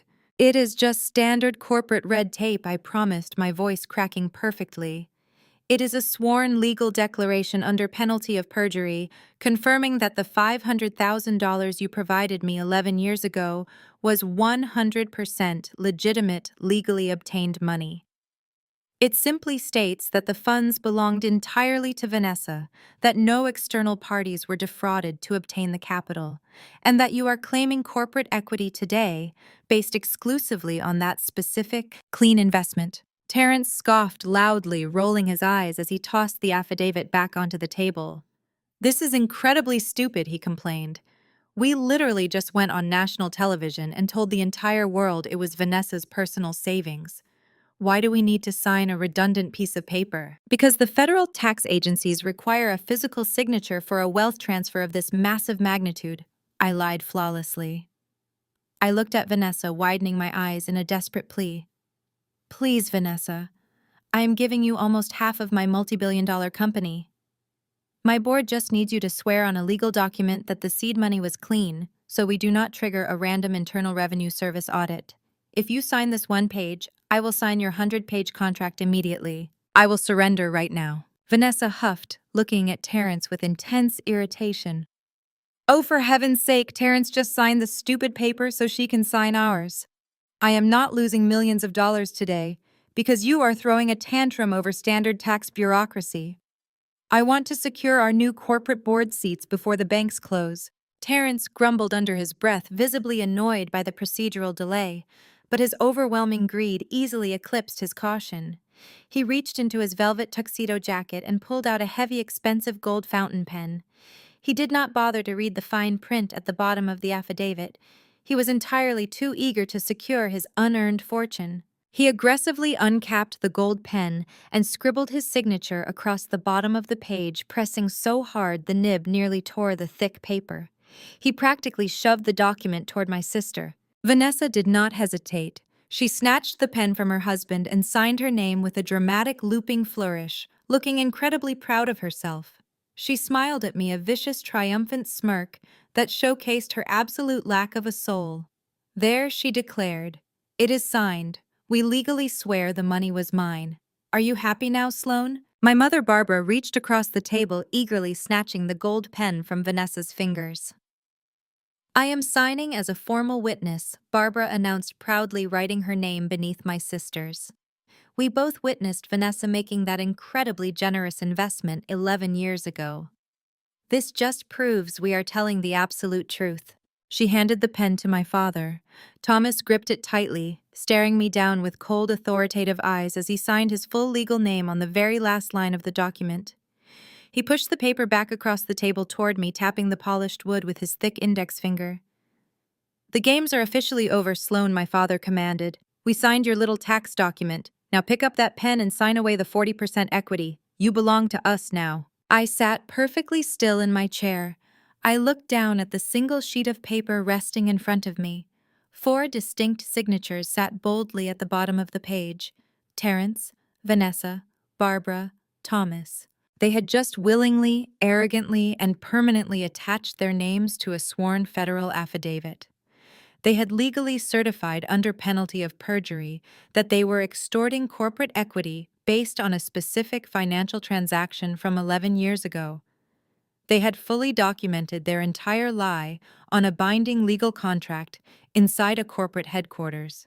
I stared at the paper, watching the wet black ink from Terrence's gold fountain pen slowly dry against the crisp white surface. The trap was locked. The steel jaws were permanently shut. The moment my mother lifted that heavy gold fountain pen from the crisp white paper, the very molecular structure of the air inside the boardroom completely transformed. The heavy, suffocating pressure of my simulated defeat vanished into the sterile, climate-controlled atmosphere. I did not need to play the broken, terrified daughter for a single second longer. My manufactured tears stopped flowing instantly. I blinked once, clearing the glossy sheen of fake vulnerability from my eyes, and my posture snapped rigidly straight. The rounded, defeated slump of my shoulders vanished entirely. I sat tall, squaring my body toward the 4 of them, my face hardening into a mask of absolute, unforgiving stone. Vanessa was the first one to notice the violent shift in my demeanor. She was in the middle of reaching into her gaudy designer handbag, probably to pull out a compact mirror to check her makeup after her triumphant performance. Her hand froze halfway inside the purse. She looked across the wide mahogany table, her brow furrowing in sudden sharp confusion as she stared at my completely dry, unblinking eyes. Terence was still smirking, already dreaming about the millions he thought he had just successfully extorted, when I casually reached my left hand under the thick edge of the conference table. My fingers found the hidden biometric security panel.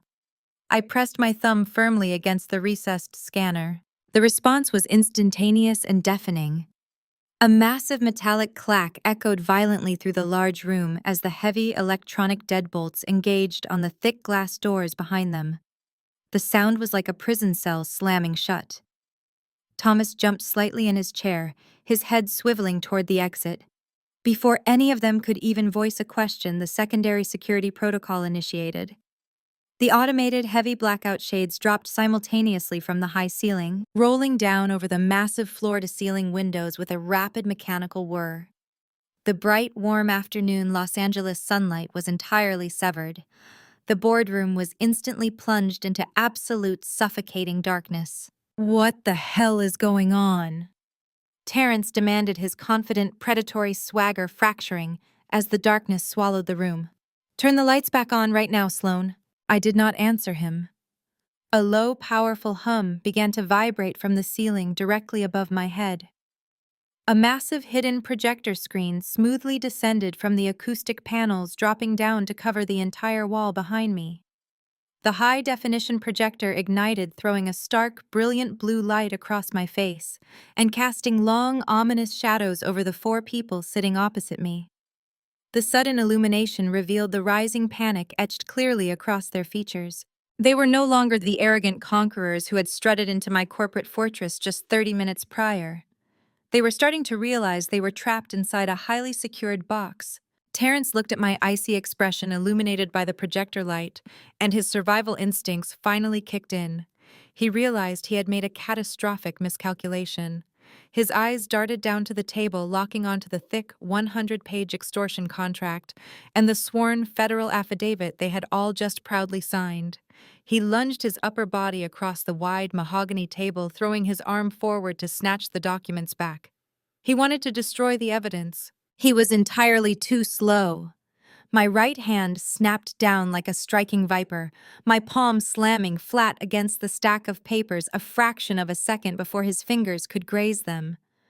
I gripped the important documents tightly and yanked them completely out of his reach with a swift, fluid motion.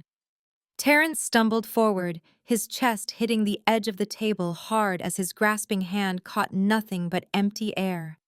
I smoothly dropped the signed contract and the sworn affidavit into the open, reinforced titanium briefcase resting on the floor directly between my feet. I slammed the heavy lid shut, the biometric locks engaging instantly with a sharp, finalized beep.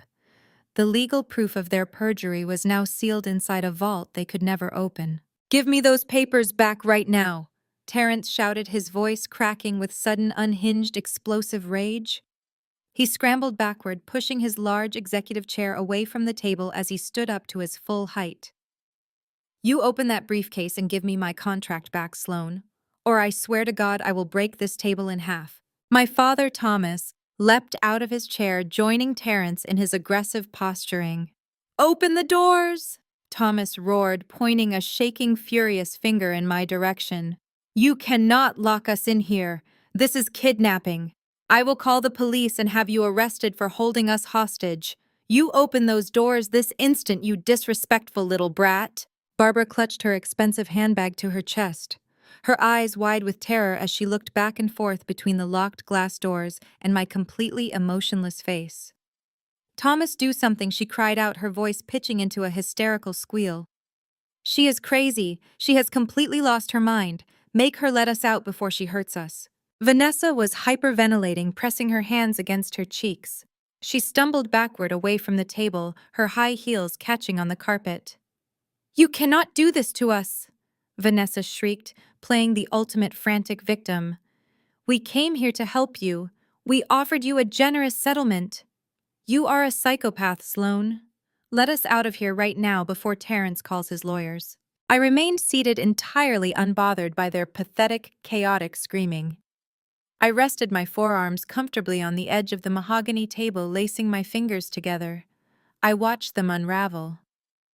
The illusion of their powerful, wealthy family dynamic was disintegrating in real time. They were tearing at the walls of a cage they had willingly walked into. I waited for them to exhaust their initial burst of panic. I waited until the silence slowly began to creep back into the darkened room, broken only by their heavy, frightened breathing. They stood together near the locked doors, staring at me like I was a monster they did not recognize. You really should have researched what my company actually does before you tried to commit financial fraud against me, I said. My voice was quiet, incredibly calm, and completely devoid of any familial warmth. The cold, flat tones sliced right through the lingering tension in the room. Terrence sneered, though his confidence was noticeably shaken. I know exactly what your stupid little company does, he spat, attempting to regain his footing. You build accounting software for corporate nerds. You run numbers on a computer. You are nothing but a glorified bookkeeper hiding behind fancy glass walls. You think locking a door changes the fact that we hold all the leverage? We have the media in the palm of our hands. We have the bank statements proving Vanessa gave you that money. I slowly shook my head, feeling a dark, profound sense of satisfaction wash over me. You do not have leverage, Terrence, I corrected him smoothly. You have a very loud, very public lie. And my company does not just run numbers. We build military-grade forensic tracking algorithms. We locate invisible money that domestic terrorists and corrupt politicians try to hide across international borders. We expose people who forge documents to steal fortunes that do not belong to them. I reached out and tapped a single key on my laptop. The massive projector screen behind me shifted instantly. The brilliant blue background faded, replaced by high-resolution images of the exact banking documents Terrence had arrogantly tossed onto my table just 15 minutes ago. The blatantly fake transfer receipts bearing Vanessa's name loomed large over the room, glowing brightly in the dark. These are the fraudulent documents you confidently brought into my secure building today, I stated, pointing a laser presenter at the screen. These are the exact records you waved around on national television, claiming they proved your massive financial investment in my future. They are beautiful forgeries, Terrence. You even managed to replicate the outdated bank logo perfectly. It takes a certain kind of desperate dedication to fabricate a paper trail this elaborate. Terrence swallowed hard, his throat suddenly bobbing nervously against his crisp white shirt collar. They are not forgeries, he insisted, though his voice lacked its previous aggressive volume. Those are legitimate records. You cannot prove otherwise. I smiled. It was a truly terrifying, razor-sharp expression that caused my mother to visibly flinch. Watch closely, I softly instructed them. I slowly tapped another key. On the massive screen, the fake bank statements bearing Vanessa's name began to digitally dissolve. The fabricated routing numbers, the fake account balances, and the counterfeit letterheads burned away like paper catching fire. The large screen went black for a fraction of a second before a new, incredibly detailed set of documents aggressively slammed into view. These were not clean, manufactured pages. These were stark, heavily watermarked federal banking wire transfers. They bore the unmistakable, unredacted seals of the United States Banking Authority. The digital timestamp on the top right corner of the official documents glowed in bright crimson. The date was exactly 11 years ago, precisely 3 days before my 18th birthday. My father let out a sharp, breathless gasp. He instantly recognized the exact unforgiving federal banking forms he thought he had successfully buried forever over a decade ago. This is the real paper trail, I announced, my voice echoing powerfully through the locked, darkened boardroom. This is the unredacted, certified federal history of the exact $500,000 transaction you just swore under penalty of perjury was a legitimate corporate investment. I moved the red dot of my laser pointer across the massive screen, circling the origin account name listed clearly at the very top of the federal wire transfer. The letters were massive, undeniable, and utterly devastating. The account did not belong to my sister. It read in plain, bold, absolutely undeniable text: The Grandfather Trust. Sole beneficiary Sloan. The silence in the room was absolute heavy and deeply suffocating. I pressed the small button on the side of my sleek laser presenter. The bright red dot appeared on the glowing projector screen, dancing directly over the name of the irrevocable trust account. I did not raise my voice. I did not need to. The digital footprint I was currently displaying was a sharp executioner blade swinging downward. I walked them through the exact anatomy of the transaction with surgical, ruthless precision. This is the unredacted federal routing ledger from the exact week of my 18th birthday, I explained, keeping my tone dead and entirely professional. The $500,000 you proudly claimed on national television as my sister Vanessa, hard-earned personal savings, never belonged to her. The massive sum of money originated directly from this specific highly secured wealth management vault located in downtown Boston today. It was a restricted financial trust established by our late grandfather, legally intended for my sole benefit, designed to mature the very moment I became a recognized legal adult. I clicked the presenter button again. The massive screen shifted instantly to display a magnified high-resolution scan of the original withdrawal authorization form. My steady red laser circled the dark signature line at the absolute bottom of the crisp page. You deliberately canceled my birthday dinner and sent me out into the pouring rain to buy my own cheap cake, I said, staring directly into my mother-terrified eyes. You convincingly told me Vanessa was having a fake emotional crisis over a college boy. But there was no crisis at all. You desperately needed me out of the house because you and Thomas were actively impersonating me to the bank teller over the secure telephone line that very rainy afternoon. Since you were still my legal guardians for a few more hours, you utilized your administrative access to bypass the standard security protocols. You brazenly forged my signature on this exact document to illegally liquidate the entire trust fund before my 18th birthday officially locked you out of the account forever. Barbara's face was completely drained of all healthy color. She looked like she might vomit directly onto the large, polished mahogany boardroom table. Thomas sat perfectly rigid in his heavy dark leather chair, his mouth slightly open, his dark eyes darting frantically across the undeniably real federal documents projected on the wall. They were watching the ultimate, undeniable exposure of their grand theft.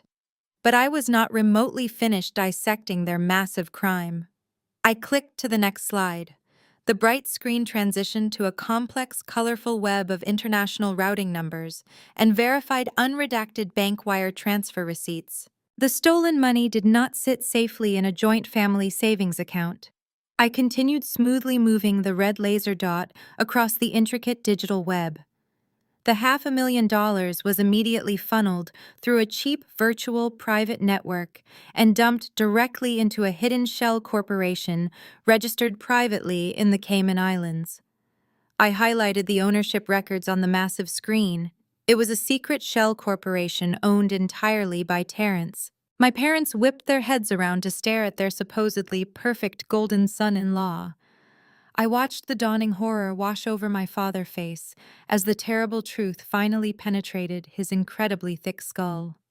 I clicked another button highlighting the itemized disbursement ledgers from the offshore account. I showed them exactly how Terrence quickly bled my entire inheritance dry within a matter of mere months. $200,000 went immediately to aggressive underground bookmakers. He wired the massive stolen funds to Atlantic City to cover his extremely predatory gambling debts. The remaining $300,000 funded the extravagant designer wedding gown, the imported vintage champagne, the ridiculous ice sculptures, and the luxury tropical honeymoon. Your perfect golden child, entire glamorous lifestyle was constructed entirely on the exact money you stole from the child you threw away like absolute worthless garbage. Vanessa leapt violently out of her executive chair, her gaudy designer bracelets clattering loudly against the hard table. She turned her panicked, furious eyes directly on her smug husband. "You told me it was a completely clean business loan," she shrieked, her voice echoing shrilly against the thick glass walls of my secure corporate fortress.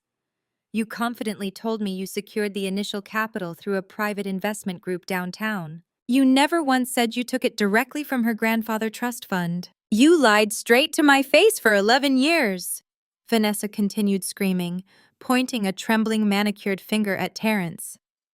You let my parents take the massive risk of forging federal banking documents just so you could quietly pay off your own disgusting secret gambling addictions. You made me look like an absolute fool on national television yesterday morning. Terrence looked at his hysterical wife with unmasked, absolute disdain. Shut up, Vanessa, he snapped aggressively, not even attempting to feign an ounce of remorse. You knew exactly where the damn money came from. You enthusiastically dug up her old Social Security number from the attic filing cabinet for me just yesterday afternoon. Do not try to play the innocent, naive victim right now. You happily spent every single penny of that stolen fortune on your ridiculous designer clothes and your fancy imported cars without ever asking a single difficult question today. My mother buried her face in her hands, letting out a wretched guttural sob, as the complete reality of her golden family crumbled violently into absolute dust.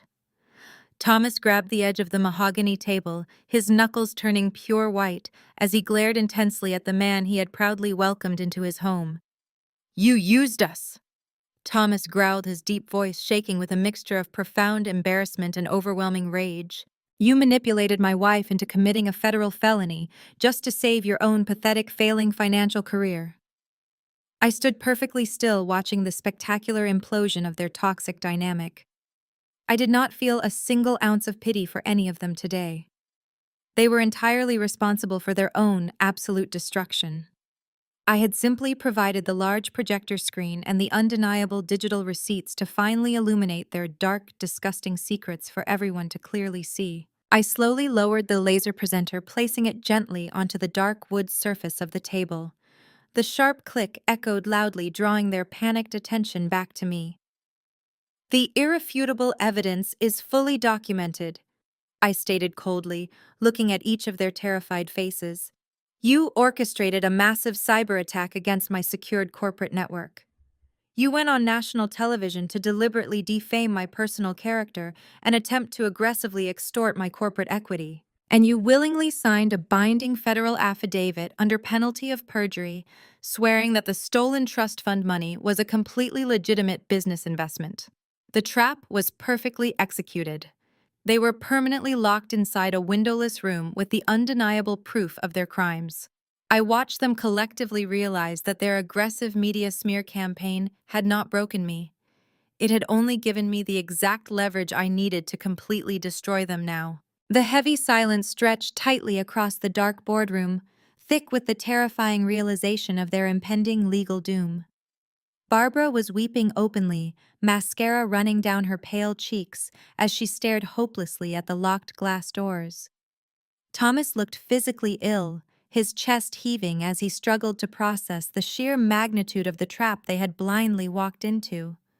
Vanessa had collapsed back into her chair, wrapping her arms around her stomach as if she had been violently punched. But Terrence did not panic at all. Instead, something incredibly disturbing happened. The corners of his mouth began to twitch upward. A dark chuckle escaped his throat. The chuckle quickly escalated into a loud, booming burst of pure, arrogant laughter. He threw his head back, laughing hysterically at the glowing projector screen, completely unbothered by the mountain of damning federal evidence I had just meticulously laid out before him. He aggressively wiped a tear of amusement from his eye, leaning back comfortably in the massive leather executive chair. He crossed his arms over his expensive tailored suit, looking at me with an infuriatingly smug expression of absolute victory. You really are a great financial auditor, Sloane. Terrence mocked, his voice dripping with condescending superiority. You trace digital money better than anyone I have ever seen in the industry, but you are a truly terrible corporate lawyer. He leaned forward, resting his elbows firmly on the mahogany table, grinning like a predator who had just discovered a hidden escape hatch in the cage. The strict statute of limitations for grand larceny and federal wire fraud in this particular state is exactly 10 years. You are exactly 1 year too late. The crimes committed are completely expired today. You cannot touch us with this outdated paperwork. You lose again, little sister. Watching his unearned confidence return was entirely sickening. My father Thomas let out a massive, shuddering breath of profound relief. The terrifying realization that he had forged federal banking documents just minutes prior completely evaporated from his mind. He pulled a pristine white handkerchief from his expensive suit pocket and casually dabbed the nervous sweat from his forehead. He sat up straighter, adjusting his tie, his posture instantly returning to the aggressive, domineering stance he always utilized to intimidate me when I was a helpless child. My mother Barbara mirrored his recovery. The panicked tears that had threatened to ruin her expensive makeup completely stopped. She smoothed the front of her designer dress and crossed her arms over her chest. The look of sheer terror in her eyes was quickly replaced by a familiar, deeply ingrained expression of absolute disgust and overwhelming superiority. She looked at me sitting calmly across the massive mahogany table and shook her head with a sigh of bitter disappointment. "You really had us worried for a brief second there, Sloane," Barbara stated, her voice dripping with condescension. "You are a failure. You will never be smart enough to beat this family." Vanessa eagerly joined the verbal assault, sensing the immediate danger had officially passed. She leaned forward, resting her chin on her perfectly manicured hands, offering me a sickeningly sweet, victorious smirk. "Did you really think you could scare us with expired paperwork? Now unlock the doors immediately and sign the equity transfer contract. We are done playing these childish games today." I sat perfectly still in my chair. I did not offer a single emotional reaction to their pathetic, coordinated insults. I simply let them bask in their fabricated victory for a few lingering seconds. I wanted them to fully experience the dizzying high of believing they had successfully conquered me.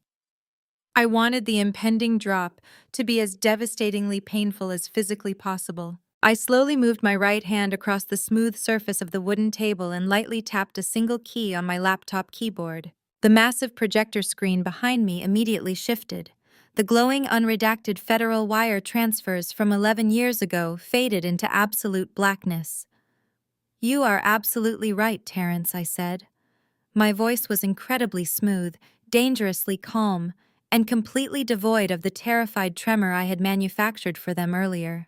Terrence stopped laughing, his smug grin faltering for a fraction of a second as the confident tone of my voice registered in his brain.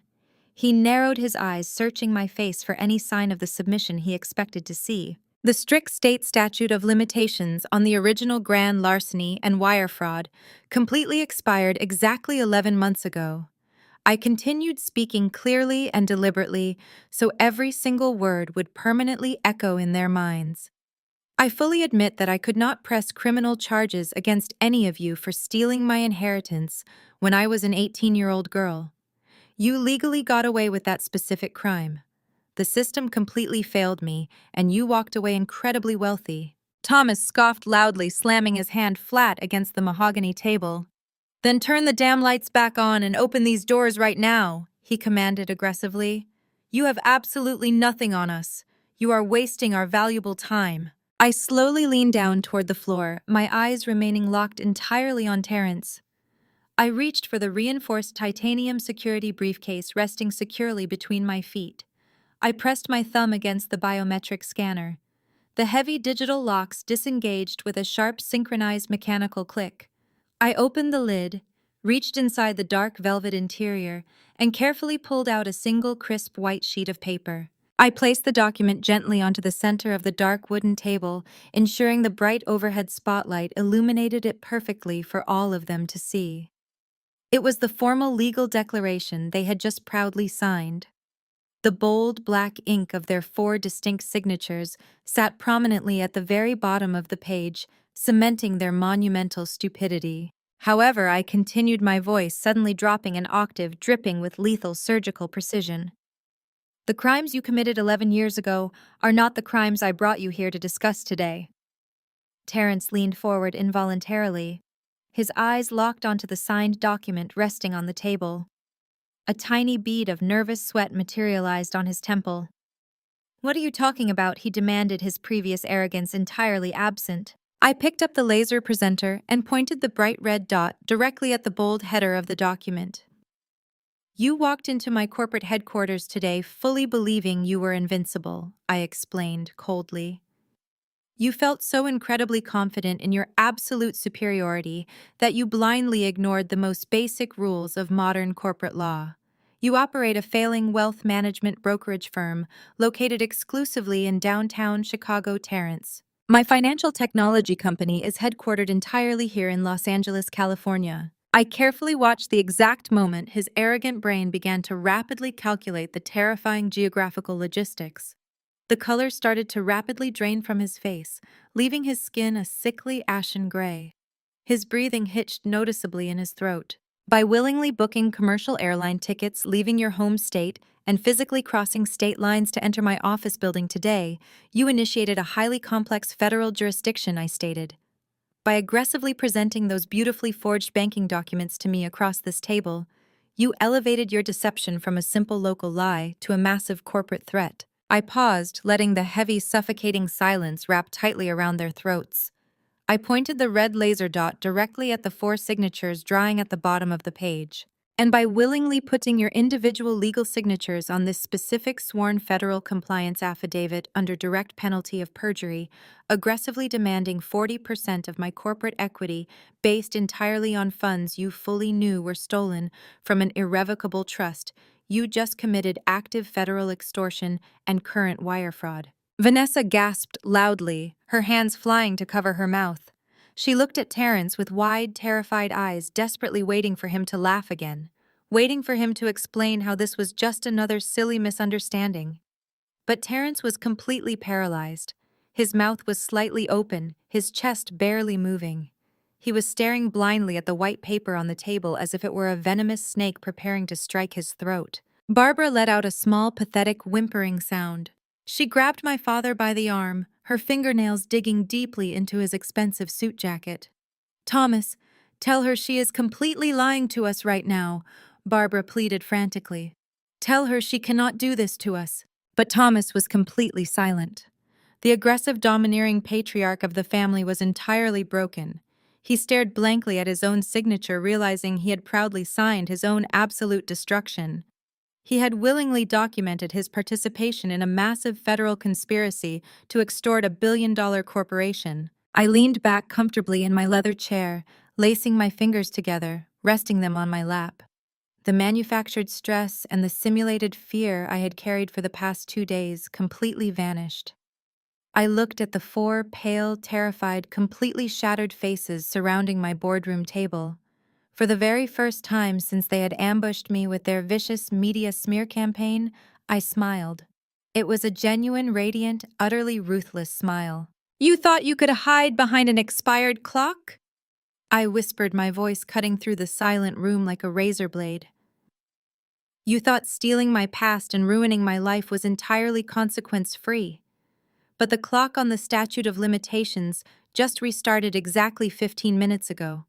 And this time, it is not a quiet state issue you can bury with expensive lawyers. This time, it is a massive federal offense. And the Federal Bureau of Investigation does not negotiate with corporate terrorists." The loud, rhythmic pounding against the thick glass boardroom doors echoed like a federal death knell through the darkened space. The terrifying sound instantly shattered the remaining paralyzing shock, freezing my estranged family. Vanessa snapped her head toward the exit and then stared wildly at the reinforced titanium briefcase resting securely between my feet. The fragile, sweet television victim persona evaporated from her face completely. A primal, guttural scream tore from her throat as she scrambled out of her expensive leather executive chair. She did not hesitate before violently launching her entire body directly across the wide, polished mahogany table. Her manicured hands stretched forward like desperate claws, attempting to physically rip the encrypted briefcase from my possession. I did not flinch or raise my hands to block her chaotic assault. I waited until her flying body was mere inches away from my chest, and then simply took one smooth, calculated step to my left. Vanessa sailed blindly past me through the empty air. Her heavy momentum carried her completely over the edge. She crashed violently against the hard wooden floor, sending two heavy chairs tumbling backward with a deafening metallic clatter that momentarily masked the loud, aggressive door pounding. She lay sprawled across the expensive corporate carpet, groaning in sudden pain as her gaudy designer accessories scattered everywhere. Terrence did not rush over to help his supposedly beloved wife off the ground. The immediate terrifying threat of a massive federal prison sentence had completely overridden his manufactured husband persona. He spun around wildly, his expensive tailored suit jacket whipping around his waist. His panicked eyes locked onto my father. Terrence pointed a shaking, furious finger directly at Thomas and let out a sudden, vicious, booming scream that vibrated violently against the cold glass walls, trapping them inside the room. "This is entirely your fault, Thomas," he roared, his voice cracking with absolute unhinged terror. "You are the one who forged the original documents 11 years ago. You are the one whose sloppy banking mistakes brought us into this nightmare. If you had just been a competent criminal instead of a pathetic failure, none of this would be happening to me right now. You dragged me into this terrible mess." Barbara gasped loudly, pressing her hands against her pale cheeks. "How dare you speak to my husband that way?" she shrieked, her voice pitching upward into a hysterical, desperate squeal. "We dragged you into absolutely nothing, Terrence!" My mother screamed, stepping very aggressively toward her golden son-in-law. "You manipulated us. You came crying to our house, drowning in disgusting secret gambling debts, begging for a massive financial bailout. You told us you would go to prison if we did not find $500,000 immediately. We committed that terrible crime just to save your pathetic, failing career. You are a greedy parasite who used our immense love for our beautiful daughter to steal an absolute fortune. You deliberately ruined our entire lives just to save your own." The pristine illusion of their perfect, loving, wealthy family completely cannibalized itself in under 2 minutes. The absolute, unquestioning loyalty they had proudly flaunted on national television just yesterday morning vanished instantly the very second the terrifying threat of federal prison loomed over their heads. They turned into savage, cornered animals, eagerly tearing each other apart to save themselves. Terrence laughed, a harsh, maniacal sound. "Love for your daughter," he mocked viciously, turning his furious glare toward Vanessa, who was currently struggling to stand up. "You never loved anyone except yourselves. You just wanted her to marry into wealthy status." Vanessa grabbed the edge of the mahogany table, her face flushed with overwhelming embarrassment and explosive rage. She glared viciously at Terrence, her eyes filled with undisguised absolute hatred. "You are a complete fraud, Terrence!" she shrieked, her voice echoing sharply. "You told me you were a massive financial genius. You promised me a glamorous, wealthy lifestyle. Instead, I have spent 11 miserable years covering up your constant, pathetic failures and hiding your secret loans from my friends. You are absolutely nothing without the massive trust fund money my parents stole for you. You have entirely ruined my perfect life." Thomas stepped forward, his face twisting into a dark, terrifying scowl. He aggressively shoved Terrence hard in the chest, sending the younger man stumbling backward into the heavy glass wall. "You arrogant, ungrateful bastard!" Thomas growled, his fists clenched tightly at his sides.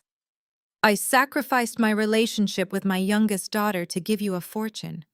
I committed federal wire fraud to fund your extravagant wedding and pay off your dangerous bookies. You promised us exactly 40% corporate equity today to make up for your endless, pathetic failures.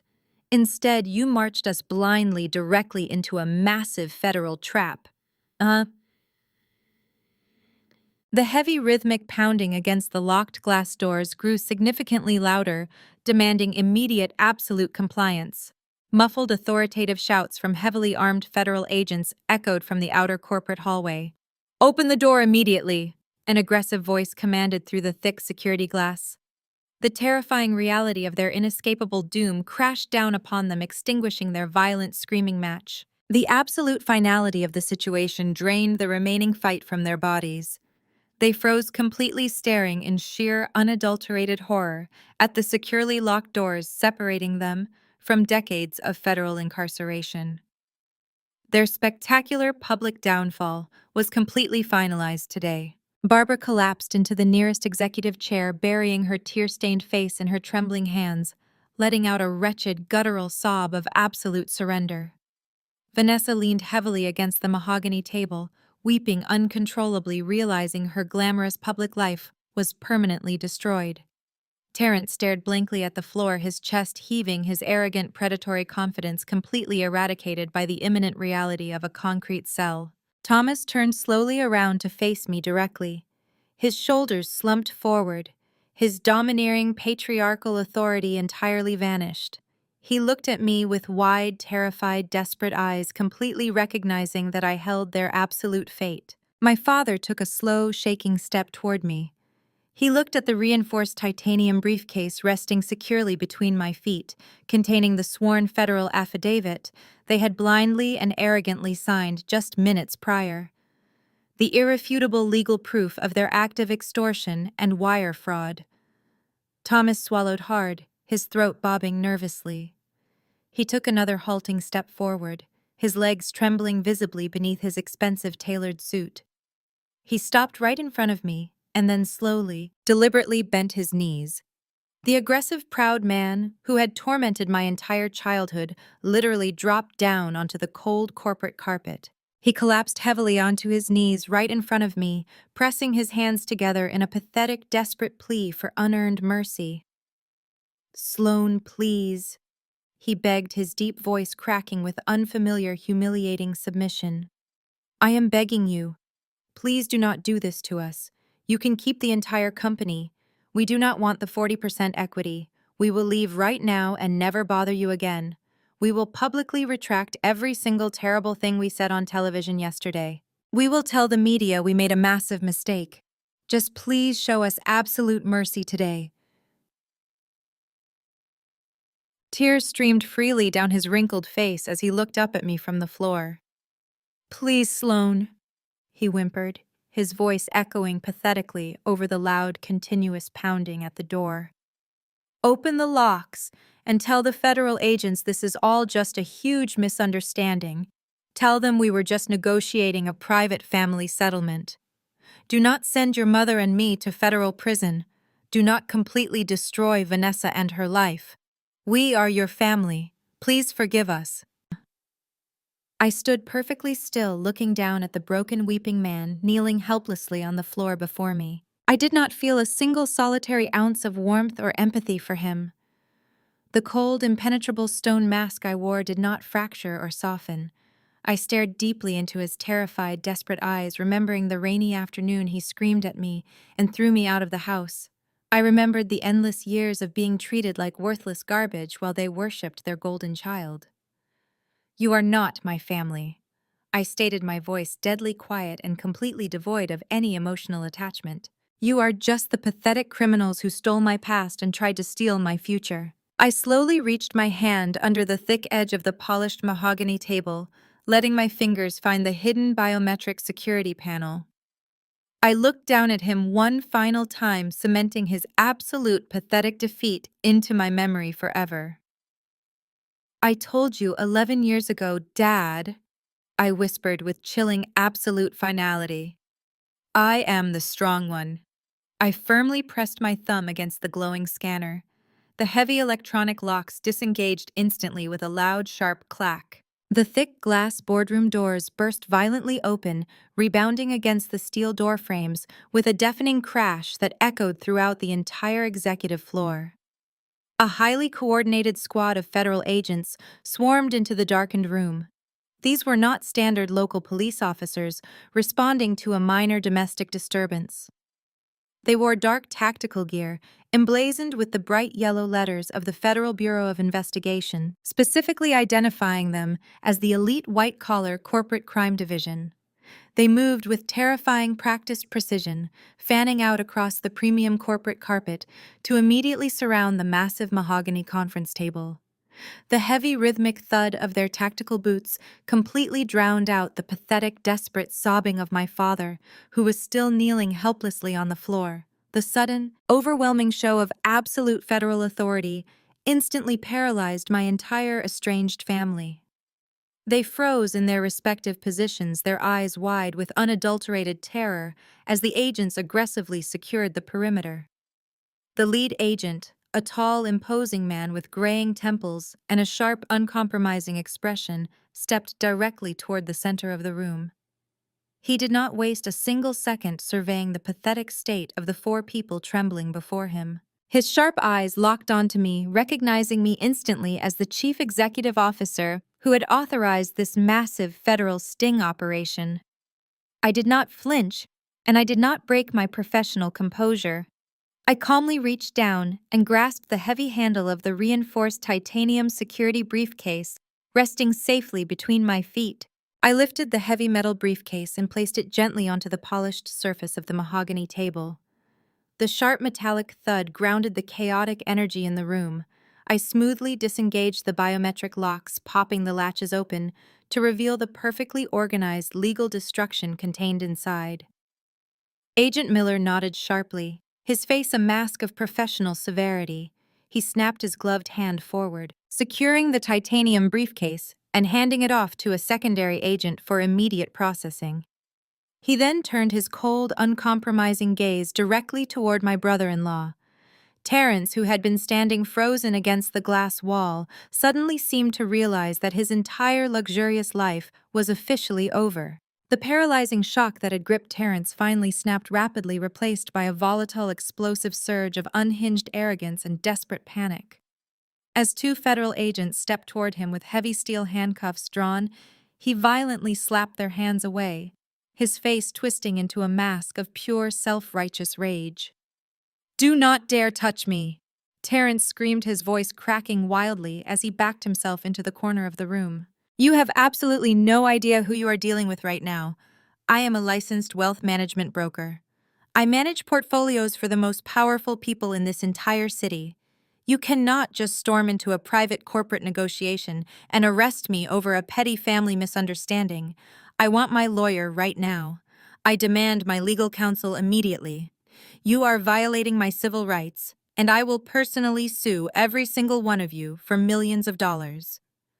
The federal agents did not hesitate, and they certainly did not care about his pathetic threats. They closed the distance instantly, grabbing his expensive tailored suit jacket and forcefully spinning him around.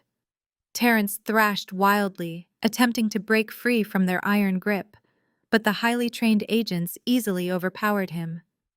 They slammed his chest aggressively against the thick glass wall, securely pinning his arms behind his back.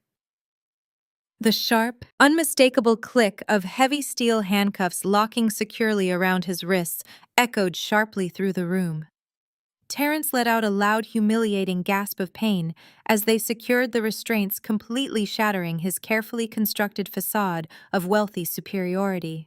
My mother, Barbara, let out a piercing, hysterical shriek as she watched her golden son-in-law get physically restrained against the glass.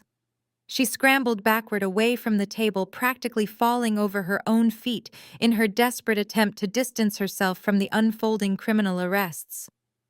Thomas remained frozen on his knees, his jaw trembling violently, utterly incapable of processing the catastrophic reality that his own actions had summoned the federal government to drag him away in handcuffs.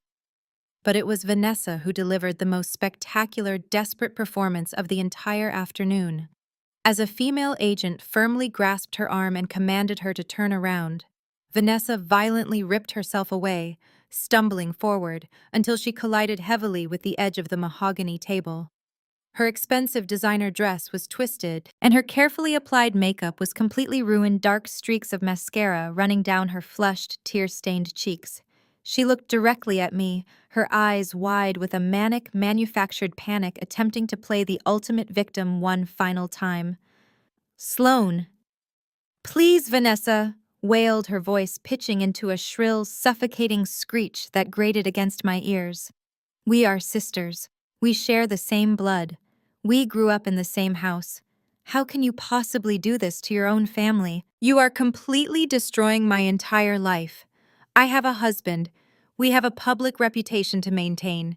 You cannot let them take us away to a federal prison. Please just tell them it was a massive mistake." Vanessa dropped dramatically to the floor, her hands grasping desperately at the expensive corporate carpet, sobbing hysterically as she tried to crawl toward me. I stood perfectly still, looking down at the older sister, who had spent her entire existence ensuring I felt entirely worthless. The federal agent stepped forward, firmly grabbing Vanessa by the shoulders and pulling her forcefully back up to her feet. Vanessa thrashed against the grip, her gaudy designer bracelets clattering noisily as she reached her hands out toward me, begging for a mercy she absolutely never deserved. I slowly walked around the edge of the mahogany table, stopping just a few feet away from her ruined, weeping face. I did not feel a single ounce of empathy, guilt, or familial obligation. I looked directly into her panicked eyes, stripping away the last remaining shred of power she thought she held over me. "Go find another family to bleed dry," I stated, my voice echoing with the cold, absolute finality that silenced her pathetic screaming instantly. "You are permanently canceled." I deliberately turned my back on her, completely dismissing her entire existence. I walked slowly toward the massive floor-to-ceiling windows, looking out over the sprawling, sunlit Los Angeles skyline. I ignored the chaotic sounds of the federal agents aggressively dragging Terrence out of the room. I ignored the wretched, agonizing wailing of my mother and father as they were roughly pulled to their feet and handcuffed. I ignored their final desperate pleas for forgiveness as they were marched out of my corporate fortress. I kept my eyes locked firmly on the beautiful city stretching out before me. The frantic footsteps of my estranged family faded down the long executive hallway, accompanied by the stern voices of the federal agents securing their prisoners. The glass doors of my boardroom were pulled shut, the metallic latch clicking securely into place. The profound silence that fell over the massive room was absolutely breathtaking. For 11 years, I had carried the heavy burden of their betrayal, wondering if I would ever escape the deep financial wounds they inflicted upon me. Today, I had escaped their grasp and permanently locked them inside a cage of their own making.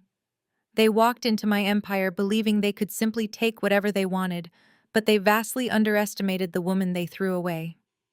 I took a slow, deep breath, letting the crisp, climate-controlled air fill my lungs. The reflection staring back at me in the window glass was not a broken, abandoned daughter. It was a brilliant, victorious chief executive officer who had just successfully executed the most important forensic audit of her entire career. The smear campaign was over. The extortion attempt was officially neutralized. My company was entirely safe, and my bright future finally belonged exclusively to me, completely free from their toxic poison forever. The morning after the arrests, the national media narrative shifted with violent whiplash-inducing speed. I sat comfortably in my office with my hot morning coffee watching the massive projector screen cycle through a rapid montage of breaking news reports. The exact same financial news networks that had eagerly crucified me just 48 hours prior were now frantically scrambling to retract every single word of their previous broadcasts. The polished television hosts who had openly wept in sympathy for my sister were now delivering stern, grim-faced reports about the spectacular collapse of Apex Wealth Strategies. Live helicopter footage broadcast across the globe showed armed federal agents carrying dozens of heavy cardboard boxes out of Terrence's downtown Chicago brokerage firm. His entire corporate network was legally seized, his financial assets were permanently frozen, and his incredibly wealthy clients were aggressively pulling their massive portfolios in an absolute panic. The boutique firm he had desperately tried to save with my stolen money was completely eradicated overnight. The digital chyron scrolling across the bottom of the television screen no longer labeled me a corporate thief. Instead, a brand new glaring red headline dominated the national broadcast cycle. It read, "FinTech Chief Executive Officer busts multi-million-dollar extortion ring, led by own family." I watched as leading investigative journalists meticulously dissected the irrefutable evidence I had handed directly to the federal authorities. They boldly displayed the unredacted certified banking wire transfers, practically proving my grandfather had left the massive trust fund exclusively to me. They paraded the forged signature documents my parents had selfishly used to liquidate the account, aggressively highlighting the blatant criminality of their terrible actions. Top legal analysts praised my surgical precision in catching them actively committing federal extortion and wire fraud right inside my own corporate boardroom. The public narrative instantly turned my family into complete national pariahs. They quickly became the ultimate cautionary tale of unchecked greed and spectacular arrogance. I turned off the television, thoroughly enjoying the profound, uninterrupted silence of my highly secure corporate fortress. 3 weeks later, the atmosphere inside my Los Angeles headquarters was electric, with unprecedented momentum. I was carefully reviewing quarterly financial projections at my marble desk when the heavy glass doors to my private office swung completely open. My chief operating officer, Marcus, strode purposefully into the room, holding a thick leather portfolio.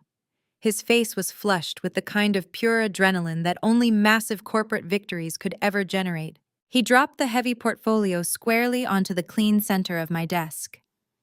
The explosive fallout from the extortion scandal was the absolute greatest marketing campaign we never planned, Marcus stated, his voice practically vibrating with intense excitement. I looked up slowly, raising an eyebrow as I opened the portfolio to scan the top pages. Our proprietary tracing algorithms and your absolute refusal to be extorted demonstrated a level of security and integrity that the current market found completely irresistible.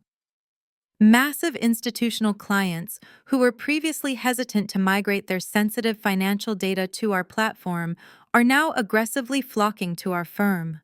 They intensely want the exact same fortress-level protection you utilized to meticulously dismantle your own brother-in-law. I reviewed the newly printed numbers, my eyes tracking the exponential growth metrics. 3 major international banking conglomerates had just signed exclusive multi-year contracts with our firm. Our client retention rate remained a perfect 100%. Furthermore, Marcus continued leaning his hands flat against my polished desk. The highly respected board of directors just finalized the latest independent financial audit. Based entirely on the massive influx of new enterprise contracts and our flawless public relations victory, our total corporate valuation just officially tripled today. You did not just successfully survive a terrible media smear campaign, Sloan. You directly turned a highly coordinated family ambush into a spectacular billion-dollar financial windfall.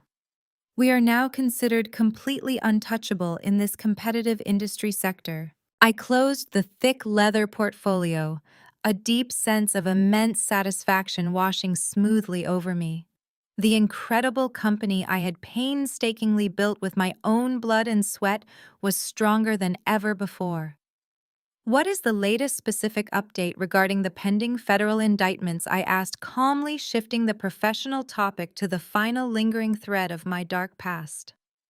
Marcus straightened his tall posture, pulling a secondary manila file directly from his suit jacket. The tough federal prosecutors are showing absolutely zero mercy, he reported grimly. Because they willingly signed that highly illegal sworn federal affidavit aggressively demanding your corporate equity based entirely on stolen funds, the severe charges for active wire fraud and extortion are completely ironclad.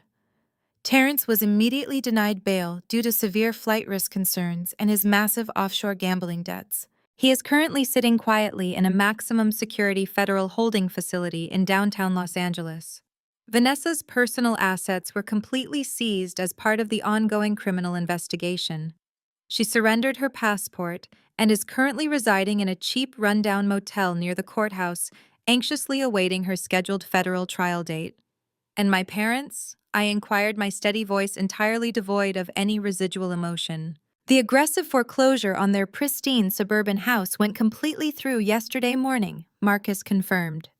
The National Bank legally repossessed the sprawling property, and all their remaining liquid assets were rapidly drained to pay for their initial criminal defense retainers. They have absolutely nothing left, Sloan. No hidden money, no suburban mansion, and absolutely no perfect golden child to hide safely behind.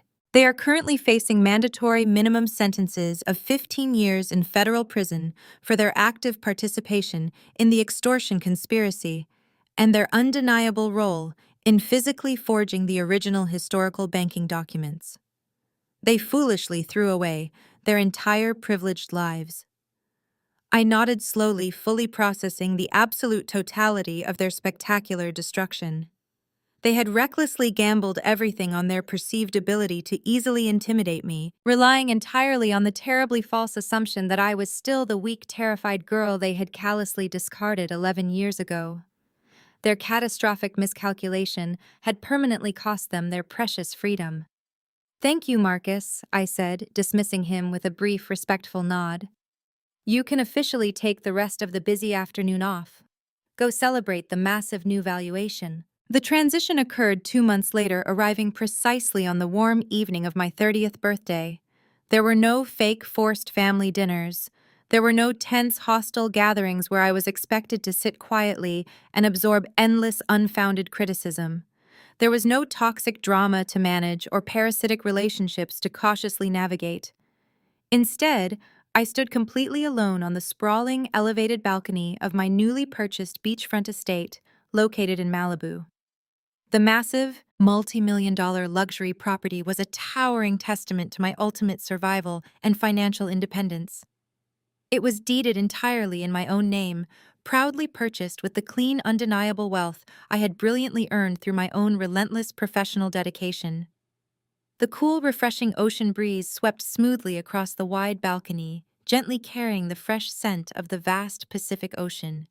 The sun was slowly descending toward the distant horizon, beautifully painting the expansive California sky in brilliant, sweeping strokes of fiery orange, deep crimson, and soft violet. I leaned very comfortably against the thick, tempered glass railing, loosely holding a delicate crystal flute filled entirely with rare vintage champagne. The quiet, rhythmic sound of the heavy waves crashing relentlessly against the pristine, private sandy shoreline directly below provided a highly soothing, steady atmospheric soundtrack to my complete, undeniable victory. I took a slow, deliberate sip of the expensive, sparkling champagne, allowing the crisp, cold liquid to settle the deeply lingering adrenaline of the past few chaotic months. I looked out proudly over the vast, rapidly darkening ocean, feeling a truly profound, completely unshakable sense of absolute peace. The heavy, entirely suffocating emotional burden I had unfairly carried since I was 18 years old had been completely eradicated forever. The terrible people who had maliciously stolen my past and aggressively attempted to destroy my bright future were now permanently locked safely away, legally removed from my existence. I was no longer the family scapegoat. I was no longer the tragic victim. I was the sole undisputed master architect of my own brilliant destiny. My personal cell phone, resting quietly on the sleek outdoor patio table nearby, suddenly illuminated with an incoming business call. The customized digital ringtone echoed softly over the ambient sound of the crashing ocean waves. I walked smoothly over and glanced down at the glowing screen. The caller identification clearly displayed the recognized name of a massive, highly lucrative new international institutional client, extremely eager to rapidly finalize a global cybersecurity contract. I gracefully picked up the sleek device, letting a genuine, radiant smile spread fully across my relaxed face as I looked back proudly at the beautiful setting sun. I confidently answered the important call entirely free and entirely victorious.